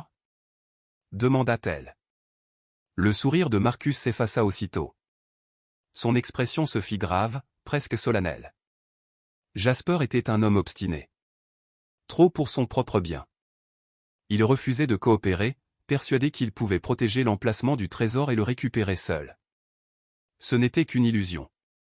Puis, voyant la tension dans les yeux de Clara Hara, il ajouta. « Je n'ai tué personne, Mrs. Miles. Je suis un homme d'affaires, pas un criminel. Il a eu un accident de voiture. Il roulait vite, sur ces routes de montagne dangereuses, et le mauvais temps n'a rien arrangé. Sa mort aurait pu être évitée s'il avait accepté de travailler avec nous au lieu de s'entêter contre nous. » Il referma son dossier, glissa une carte sur la table. « Réfléchissez. Vous avez mon numéro direct. » Lorsque Clara Hara quitta le dîner, elle se retrouva dehors avec plus de questions que de réponses. L'offre était tentante. 50% de 2 millions, ce serait une nouvelle vie pour elle et pour Elias. Plus encore, Marcus faisait miroiter la fin de toute incertitude juridique, la promesse d'un bouclier légal qui protégerait ses démarches. Mais quelque chose, dans la manière de cet homme, dans ses demi-vérités trop bien arrangées, continuait de serrer sa gorge. Quand elle atteignit Deadman's Hollow, elle trouva Ray et Elias à l'extérieur, plongés dans une discussion animée autour de nouvelles découvertes sous-marines. Son fils la repéra aussitôt et courut vers elle. « Maman !» s'écria-t-il, débordant d'excitation. Ray a trouvé la grande boîte. Celle dont je t'ai parlé, la plus importante. Ray sortit de la cabane, un dossier de photos à la main. Clara Hara, tu dois absolument voir ça. Les clichés montraient une énorme caisse métallique partiellement enfouie dans le lit du lac. Et contrairement au contenant plus petit découvert auparavant, celui-ci arborait encore des marquages officiels lisibles malgré les décennies passées sous l'eau. Tu peux lire ce qu'il y a écrit ? demanda-t-elle. Ray pointa du doigt les lettres gravées dans le métal. Confederate States Treasury. Richmond Réserve. 1863. Le souffle de Clara Hara se bloqua. Ce n'est donc pas de leur transporter pour des transactions privées, c'est un trésor gouvernemental confédéré. Ça change tout. Ri hocha la tête. Complètement. La loi ne traite pas de la même façon les biens privés et les biens gouvernementaux historiques. Et si cette caisse contient bien ce que je pense, nous parlons d'une découverte majeure, d'importance nationale. Clara Hara lui raconta alors sa rencontre avec Marcus Cromwell, les documents exhibés, les revendications minières qui semblaient légitimer une partie de ses prétentions. Ri l'écouta en silence, son expression se tendant à mesure que les pièces du puzzle s'alignaient. Lorsque Clara Hara termina, il s'assit lourdement dans le vieux fauteuil à bascule de Jasper. « Il faut que je te dise quelque chose que j'aurais dû avouer plus tôt. Je n'ai pas été totalement honnête au sujet de ma relation avec ton oncle. » Un frisson glacé remonta le long de la colonne vertébrale de Clara Hara. « Qu'est-ce que tu veux dire ?» Ri inspira profondément. Jasper et moi n'étions pas que des collègues. Nous étions partenaires. Il m'a donné accès au terrain, je lui ai apporté mes compétences de plongée et d'authentification historique. Nous avions convenu de partager nos découvertes. 50-50. Le coup porta violemment. Tu m'as menti. Depuis le début. Non pas menti. Omission. Répondit-il, le regard empreint d'un véritable regret. Quand Jasper est mort, notre partenariat s'est éteint avec lui. Je n'avais aucun droit légal sur quoi que ce soit. J'ai choisi de t'aider parce que c'était sa volonté. Il m'a demandé, explicitement, de veiller à ce que son héritage revienne à des personnes qui en feraient bon usage. Il avait peur que les Cromwell mettent la main dessus. Pourquoi ? Murmura Clara Hara. Ri ouvrit un autre dossier, cette fois le sien. Parce que leur objectif dépasse largement la valeur de l'or. Les Cromwell appartiennent à une organisation qui collecte depuis des décennies des artefacts confédérés. Leur but final, financer un musée et un centre culturel dédié à ce qu'ils appellent la préservation de l'héritage sudiste. Mais en réalité cela finance un révisionnisme historique dangereux. Clara Hara parcourut les documents. Des photos de Marcus lors d'événements controversés. Des articles de journaux sur des monuments polémiques. Des relevés financiers montrant les liens de la famille Cromwell avec des groupes extrémistes cherchant à réécrire l'histoire. Elle sentit son sang se glacer. Ils veulent utiliser l'or pour propager une version déformée de l'histoire. Exactement. Et c'est ça que Jasper redoutait plus que tout. Il a passé 40 ans à chercher ce trésor pour qu'il atterrisse dans un vrai musée. Pas dans un sanctuaire politique. Alors qu'elle assimilait ces révélations, Elias sortit sur le perron, son petit visage sérieux. Maman le lac dit qu'il faut sortir le trésor rapidement. Quelque chose de mauvais arrive.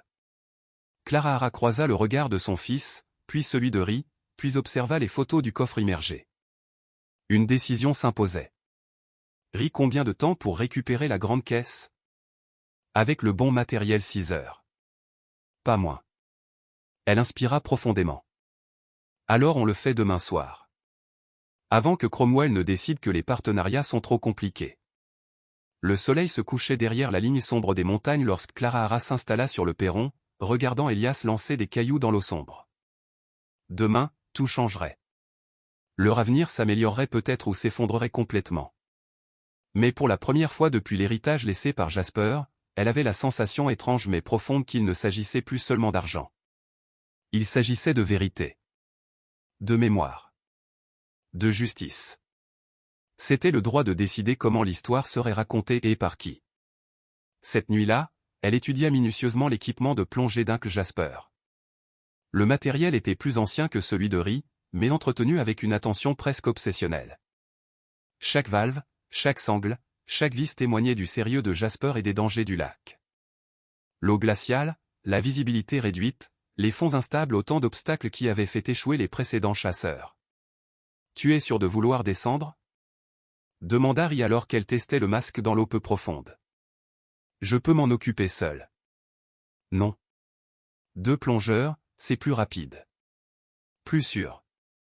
Et si quelque chose tourne mal, Elias a besoin qu'on revienne tous les deux. » En vérité, elle ne voulait pas laisser Ri seul avec le trésor, pas après avoir appris l'étendue de son partenariat secret avec Jasper.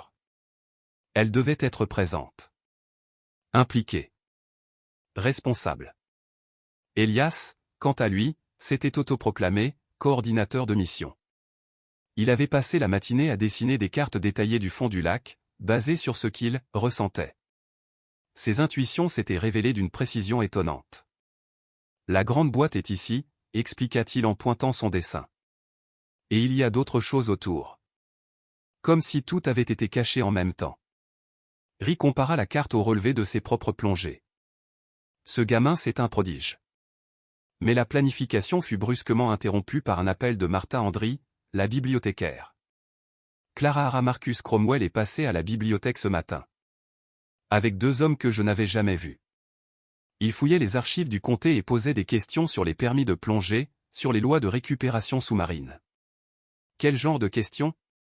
Du genre qui laisse penser qu'ils préparent leur propre opération. Et Clara l'un des hommes était armé. J'ai vu son arme. Un vertige de peur passa dans la poitrine de Clara. Ont-ils parlé de date? Oui. Ils se renseignaient sur les travaux autorisés le week-end. Je crois qu'ils comptent agir demain soir. Après avoir raccroché, elle expliqua la situation à Ri, dont le visage se ferma immédiatement. S'ils amènent des hommes armés, ils ne comptent respecter aucun accord légal. Il faut agir ce soir, ou on perdra toute chance. Clara regarda Elias, qui les écoutait intensément. Bébé, ce qu'on va faire est dangereux. Rien ne va mal se passer, répondit-il simplement. Le lac veut qu'on trouve le trésor. Lorsque le soleil disparut derrière les crêtes, Clara et Ri vérifièrent leur équipement une dernière fois. Ils testèrent les communications sous-marines, préparèrent les sacs de levage empruntés à l'université, et fixèrent le matériel pour pouvoir soulever la lourde caisse sans accident. Ri allait justement lui expliquer la partie la plus risquée de l'opération quand la nuit les enveloppa entièrement. Et leur destin, déjà scellé, commença enfin à basculer. Sous la lueur blafarde qui glissait entre les arbres, Ri expliqua une dernière fois le déroulement de leur opération tandis qu'ils ajustaient leur équipement de plongée. La première étape sera l'excavation. Cette caisse en acier est enfouie depuis plus d'1 siècle. Le sédiment autour d'elle sera dur comme du ciment, et la visibilité presque nulle pendant que nous creuserons. Clara hocha la tête, s'efforçant d'afficher un courage qu'elle ne ressentait pas pleinement. Rien que l'idée de s'aventurer dans l'obscurité glacée, 12 pieds sous la surface, lui comprimait la poitrine d'une angoisse si vive qu'elle frôlait la panique. Pourtant, l'alternative laisser Marcus Cromwell et ses hommes armés s'emparer du trésor était encore plus terrifiante. Au moment où elle ajustait son masque, Elias surgit à ses côtés, ses yeux graves dans la pénombre. « Maman, oncle Jasper veut que je te dise quelque chose. » Clara se mit à genoux pour être à sa hauteur. « Qu'est-ce qu'il veut que tu me dises? » Il dit de chercher une petite boîte en métal avec ses initiales. Gigi. Il dit que ce qu'il y a dedans t'aidera à prouver que le trésor est à nous. La voix de l'enfant était sérieuse, presque solennelle. Et il dit de faire attention aux méchants qui pourraient venir ce soir. Clara serra Elias contre elle, respirant cette odeur tendre et familière de cheveux d'enfant, mélange d'innocence et de réconfort. Je t'aime, mon cœur. Quoi qu'il arrive ce soir, souviens-toi que tout ce que je fais, c'est pour te donner une vie meilleure. Je sais, maman. Et le lac le sait aussi. À quelques mètres, Ray avait déjà disposé les lampes sous-marines et le matériel de levage. Le plan était simple, du moins en apparence, descendre au site principal, dégager la caisse confédérée ainsi que les conteneurs annexes, attacher les sacs de levage, puis tout remonter à la surface avant l'arrivée des hommes de Cromwell. Test de communication? Demanda Ray dans son casque. Je t'entends clairement, répondit Clara, même si sa voix trahissait une tension fébrile. La descente dans l'eau sombre fut exactement aussi terrifiante qu'elle l'avait imaginé. Au-delà de 2 mètres, le lac devenait un gouffre d'obscurité totale, uniquement transpercé par leurs faisceaux lumineux. Le fond était épais, presque pâteux, et chaque mouvement soulevait des nuages de particules qui engloutissaient la lumière. Le froid, implacable, traversait lentement sa combinaison comme des doigts glacés.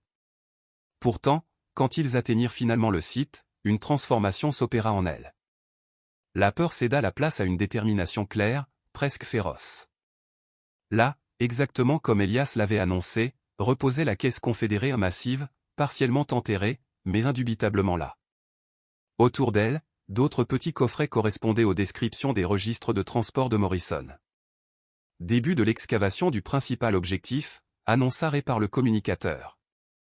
Ils commencèrent à dégager la grande caisse, centimètre par centimètre, retirant des décennies de sédiments compactés.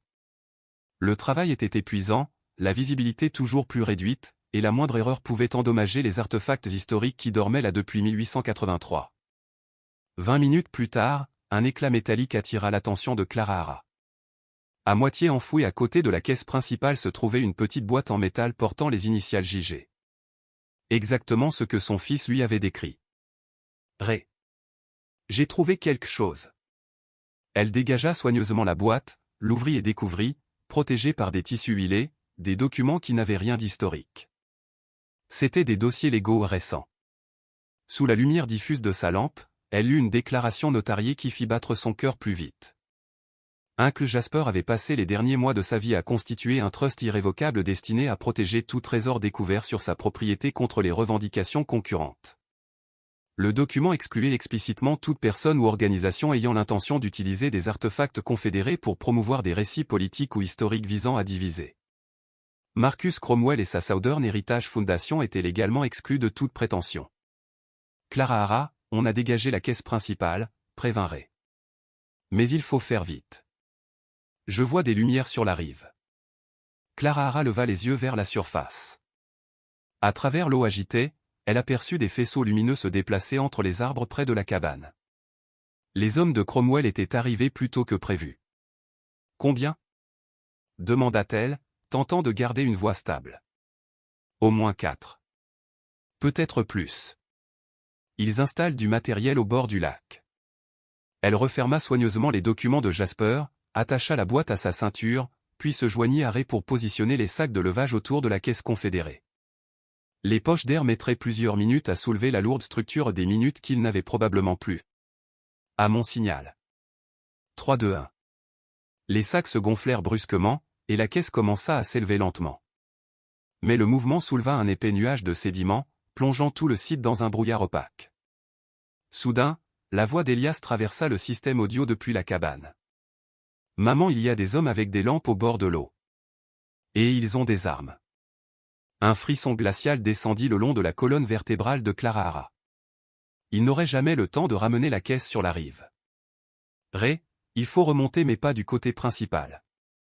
On peut rejoindre l'autre berge? L'équipement n'est pas fait pour ça. Et on laisserait la caisse à leur merci. Comme si la situation voulait confirmer ses pires craintes, un bruit de moteur retentit à la surface. Une embarcation. Marcus Cromwell n'était pas seulement venu armé, il avait son propre matériel de récupération sous-marine. Nouveau plan, déclara Clara Hara avec une audace qui la surprit elle-même. On remonte ici. Maintenant. Et on affronte ce qui nous attend. Tu es folle, ils sont armés, nous non. Pas totalement désarmés, répondit-elle en se souvenant d'une phrase griffonnée par Jasper dans son journal. Elias? Tu m'entends? Oui, maman. Appelle le shérif Bradley. Dis-lui que des hommes armés nous menacent sur notre propriété. On a besoin d'aide immédiatement. Déjà fait. Répondit Elias avec une fierté d'enfant. Quand j'ai vu les méchants arriver dans les arbres. Ils émergèrent enfin, à 50 pieds du rivage. Entre flottait la caisse confédérée, ballottée par les vagues. Sur la rive, Marcus Cromwell se tenait entouré de 5 hommes, dont 3 armés. Madame Miles. Hurla Marcus d'une voix qui portait loin. Il est temps de discuter de notre partenariat. Je ne crois pas que nous ayons quoi que ce soit à discuter, répliqua Clara Hara, haletante, mais droite. Vous êtes au milieu du lac, nulle part où aller et j'ai 6 hommes prêts à protéger les intérêts de ma famille. Je pense au contraire que nous avons beaucoup à discuter. Clara Hara s'apprêtait à répondre lorsqu'un son magnifique fendit la nuit. Les sirènes. Lointaines d'abord, puis de plus en plus proches. Un cri de délivrance. Le shérif Bradley arrivait. Et il ne venait pas seul. Marcus entendit les sirènes lui aussi. Son assurance se fissura. Il comprit que la moindre action hostile se transformerait en accusation criminelle. Ce n'est pas terminé, Madame Miles. Lança-t-il, la voix tendue. Les documents légaux peuvent être contestés. Les trusts peuvent être brisés. Certaines choses valent plus que l'argent. Mais, déjà, lui et ses hommes disparaissaient dans la forêt, avalés par l'obscurité. Maman. cria Elias depuis la cabane. Tu vas bien? Clara Hara contempla la caisse flottant entre elle et Ray, puis le halo des lampes de plongée, et enfin la silhouette de son fils. On va bien, mon trésor. On rentre à la maison. Quelques minutes plus tard, le shérif Bradley arriva avec 3 adjoints et des projecteurs qui illuminèrent Deadman et Solo comme une scène de crime. Tandis que Clara Hara et Ray ramenaient la caisse sur la berge, les policiers sécurisèrent la zone et commencèrent le relevé. « Madame Miles, vous êtes blessée ?» demanda le shérif en l'aidant à sortir de l'eau. « Non. Mais Marcus Cromwell et ses hommes nous ont menacés avec des armes pendant que nous procédions à une récupération archéologique parfaitement légale. » Le shérif examina la caisse avec respect. « C'est donc ce qu'il voulait ? » Ça et plusieurs autres conteneurs encore sous l'eau, répondit Clara Hara. Des pièces historiques cachées depuis 1883. Elle lui tendit les documents légaux de Jasper, soigneusement protégés. Et ceci établit clairement notre droit sur tout ce que nous avons trouvé. Dans la lumière crue des projecteurs, tremblante de froid mais debout, Clara Hara comprit enfin. Elle n'avait pas seulement récupéré un trésor. Elle avait récupéré l'avenir de son fils. Et, pour la première fois depuis longtemps, elle se sentit vraiment chez elle. Alors que le shérif examinait minutieusement les documents officiels, Ray dirigeait les adjoints pour remonter les derniers conteneurs enfouis au fond du lac. Ce qui avait commencé comme une expédition désespérée, improvisée au cœur de la nuit, prenait désormais les allures d'une opération de récupération conduite sous la stricte autorité des forces de l'ordre. Le vacarme métallique des chaînes, la boue tombant des caisses remontées à la surface, le souffle rauque des plongeurs encore ruisselants tout contribuait à transformer la tension initiale en une réalité implacable. La découverte était authentique, massive, et impossible à dissimuler désormais. Nous avons suffisamment de motifs pour lancer une recherche officielle à l'encontre de Marcus Cromwell, étant donné votre récit de l'affrontement armé, déclara le shérif Bradley en se tournant vers Clara Hara. Mais il faut que vous compreniez une chose. Il retira ses lunettes, signe que ce qui suivait n'était pas une menace mais une vérité froide, lourde, irréfutable. La famille Cromwell a des alliés dans tous les recoins de ce comté. Ils utiliseront chaque ressource, chaque relation, chaque faille juridique pour contester votre droit sur ce trésor. Clara Hara sentit quelque chose se redresser en elle, une colonne de détermination qu'elle ne s'était jamais connue. Qu'ils se battent, répondit-elle, sa propre voix étonnamment ferme. Nous avons la justice avec nous. Lorsque l'aube déchira enfin les sommets des montagnes, un voile d'or glissa sur Deadman's Hollow. Debout sur la rive, Clara Hara contemplait un paysage qu'elle reconnaissait à peine, des caisses anciennes ouvertes, des lingots luisants sous la lumière matinale, des piles de documents soigneusement alignés, et quelques pièces scintillant dans la rosée comme si le passé lui-même renaissait. Le seul coffre confédéré contenait, à lui seul, plus d'1 million de dollars en pièces d'or et en lingots. Les conteneurs plus petits révélaient de l'argent, des artefacts militaires, des documents historiques d'une valeur inestimable pour les musées, un patrimoine susceptible de réécrire des fragments d'histoire oubliés. Pourtant, au milieu de cette richesse impossible, un objet éclipsa tous les autres, une lettre, soigneusement dissimulée au fond du coffre personnel d'oncle Jasper. Une lettre adressée à la famille de David, écrite de sa main ferme et appliquée. Clara Hara la déplia avec des gestes lents, presque sacrés, puis la lut à voix haute pour Elias pendant que Ray et les adjoints continuaient l'inventaire. Mes chers parents. Si vous lisez ces lignes, c'est que j'ai quitté ce monde, et que vous avez trouvé ce que j'ai cherché pendant 40 ans. Ce trésor vous revient par droit d'héritage. Mais plus important encore, il vous revient parce que vous comprenez ce qu'il représente véritablement. Cet or a été dérobé au peuple du Sud au cours de ses heures les plus sombres. Il fut caché par des hommes dont la cupidité dépassait les principes. Il n'appartient pas aux organisations qui souhaitent l'utiliser pour nourrir la haine ou la division. Il appartient à ceux qui savent que l'histoire doit être préservée honnêtement, sans romantisme ni réécriture. Servez-vous de ce trésor avec sagesse. Servez-vous-en pour bâtir un avenir meilleur pour vos enfants. Et si quelqu'un tente de vous l'arracher, souvenez-vous que certaines choses méritent qu'on se batte pour elles. Quand elle eut terminé, Elias leva vers elle ses grands yeux lumineux, étrangement graves pour un enfant de 7 ans. Oncle Jasper était un homme bien, pas vrai? Oui, mon cœur. Un homme très bien. Et il voulait être sûr que nous serions protégés. Mais la matinée apporta plus que la lumière du soleil, elle apporta Marcus Cromwell, accompagné d'un avocat à l'allure coûteuse, porteur d'un attaché-caisse débordant de menaces juridiques et d'une proposition inattendue. Autour de la table en bois du vieux chalet, l'avocat déclara d'un ton mesuré. Madame Miles, mon client est prêt à racheter votre revendication sur ce trésor pour 2 millions de dollars, en liquide. Aucun procès. Aucune complication. Aucun délai. Vous signez, vous partez, et vous devenez plus riche que la plupart des gens dans toute une vie. Le contrat était authentique, impeccablement rédigé, et la somme vertigineuse. Clara Hara sentit son cœur frémir. 2 millions.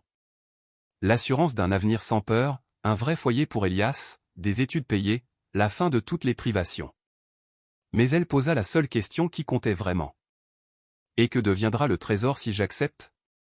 Il rejoindra la collection historique de la Fondation Cromwell, répondit l'avocat.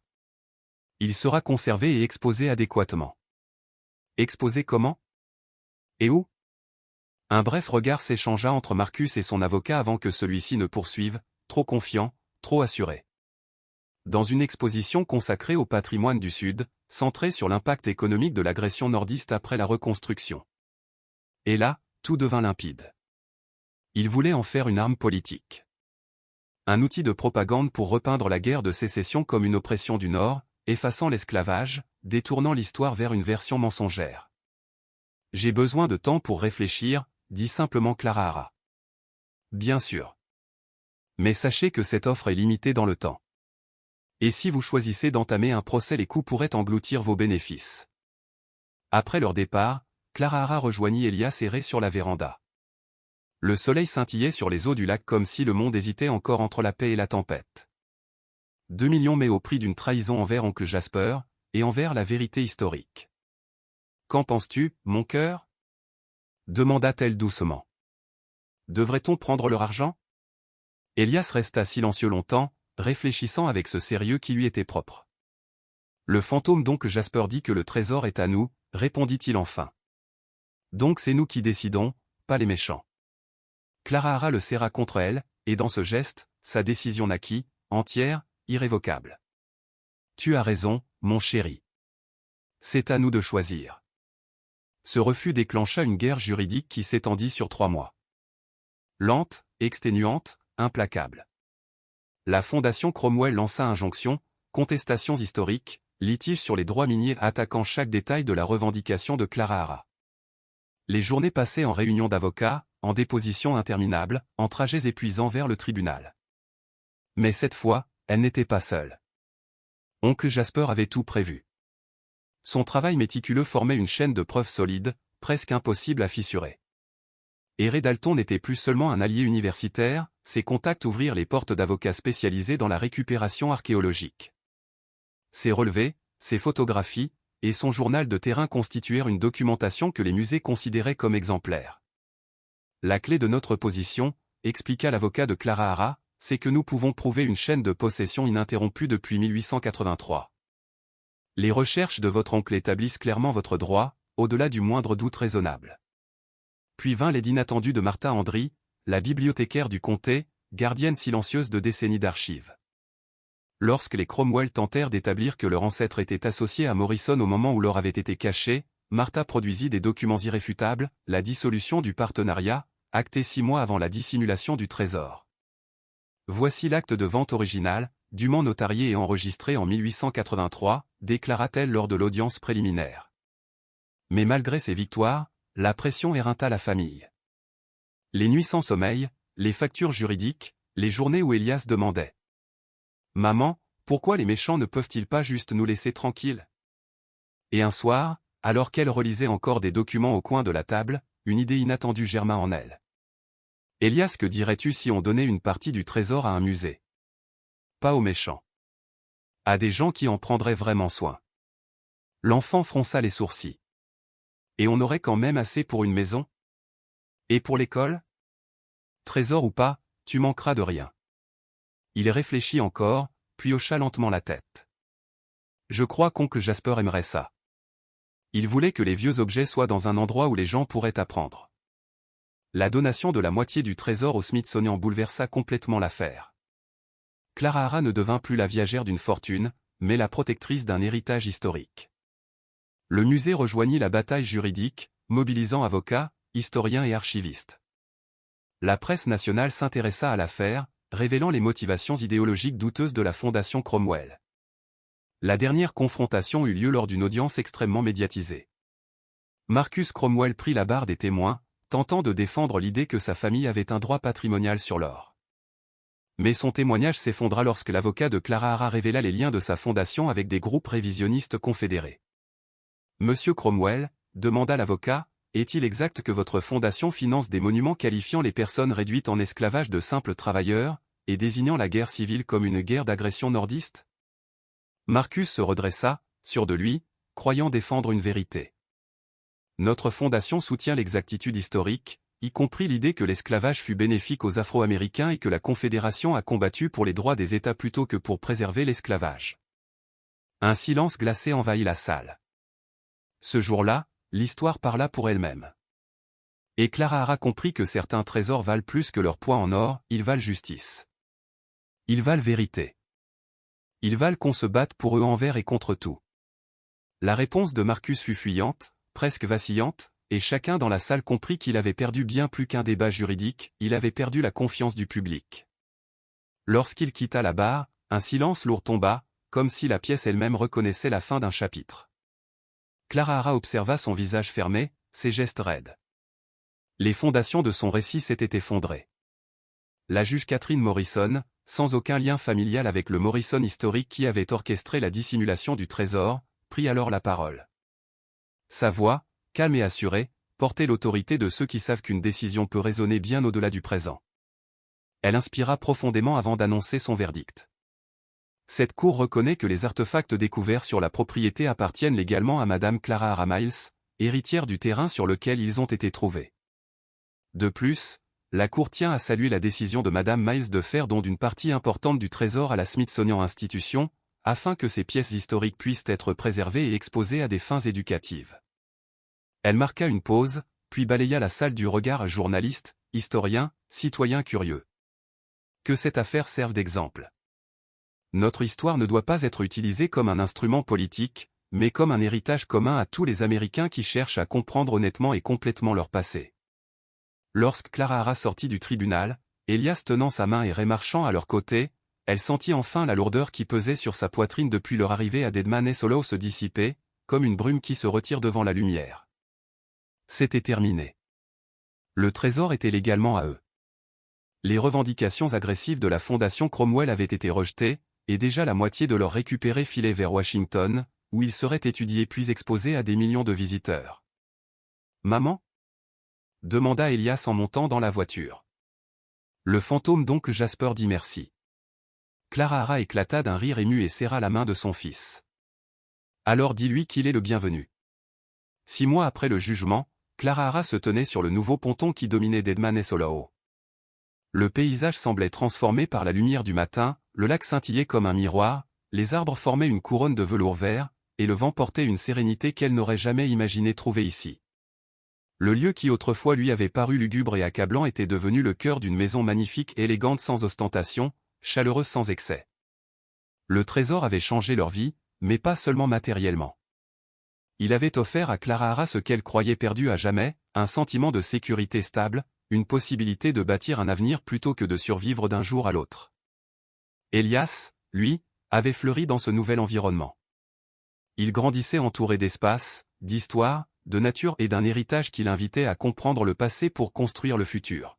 « Maman, les gens du musée sont arrivés !» cria Elias depuis l'allée. Clara Hara rejoignit l'avant de la maison où l'attendaient la docteure Sarah Chen du Smithsonian et son équipe. Ils venaient poursuivre leur travail de documentation sur le trésor, un projet qui avait déjà révélé des éléments inconnus même d'oncle Jasper. Installée sur la terrasse avec du café chaud et une assiette de biscuits que Clara Hara avait eu, pour la première fois depuis longtemps, le luxe de préparer elle-même, Dr Chen ouvrit un dossier rempli de photographies et de documents restaurés. « Nous avons des nouvelles passionnantes à vous annoncer », commença-t-elle. « Nos analyses confirment que ce que vous avez découvert est bien la réserve monétaire perdue de Richmond. Son importance historique dépasse largement sa valeur en or. Votre oncle Jasper avait compris presque toute l'histoire mais il ne connaissait pas toute l'ampleur de ce qui avait été caché ici en 1883. » Elias écoutait avec l'attention sérieuse qu'il accordait toujours au sujet qui capturait son imagination. À 9 ans, il était devenu une petite célébrité locale, l'enfant qui avait découvert un trésor de la guerre civile dans son propre lac. Mais il prenait cette attention avec une maturité surprenante. Ce qui l'intéressait, ce n'était ni les caméras ni les félicitations, mais les mystères de l'histoire. « Docteur Chen, dit-il soudain, est-ce que vous mettrez une pancarte au musée pour dire qu'oncle Jasper a aidé à trouver le trésor? Il l'a cherché pendant vraiment longtemps. » Docteur Chen sourit chaleureusement. « Absolument. Jasper Greyrock sera mentionné en bonne place dans notre exposition. Sans ces 40 années de recherche, votre famille n'aurait peut-être jamais retrouvé ces artefacts. » Ray Dalton, désormais partenaire officiel de Clara Hara dans l'entreprise de conseil en préservation historique qu'ils avaient fondée, prit place près d'eux. Officieusement, il était devenu pour Elias la figure paternelle et bienveillante qui lui avait tant manqué. Leur cabinet aidait maintenant d'autres familles à naviguer dans les questions juridiques complexes entourant des découvertes archéologiques sur des propriétés privées. « Nous avons reçu 12 demandes ce mois-ci, » annonça Ray. « Il semble que votre histoire ait inspiré beaucoup de monde à revisiter les vieilles rumeurs familiales de trésors enterrés. » Clara Hara rit en secouant la tête.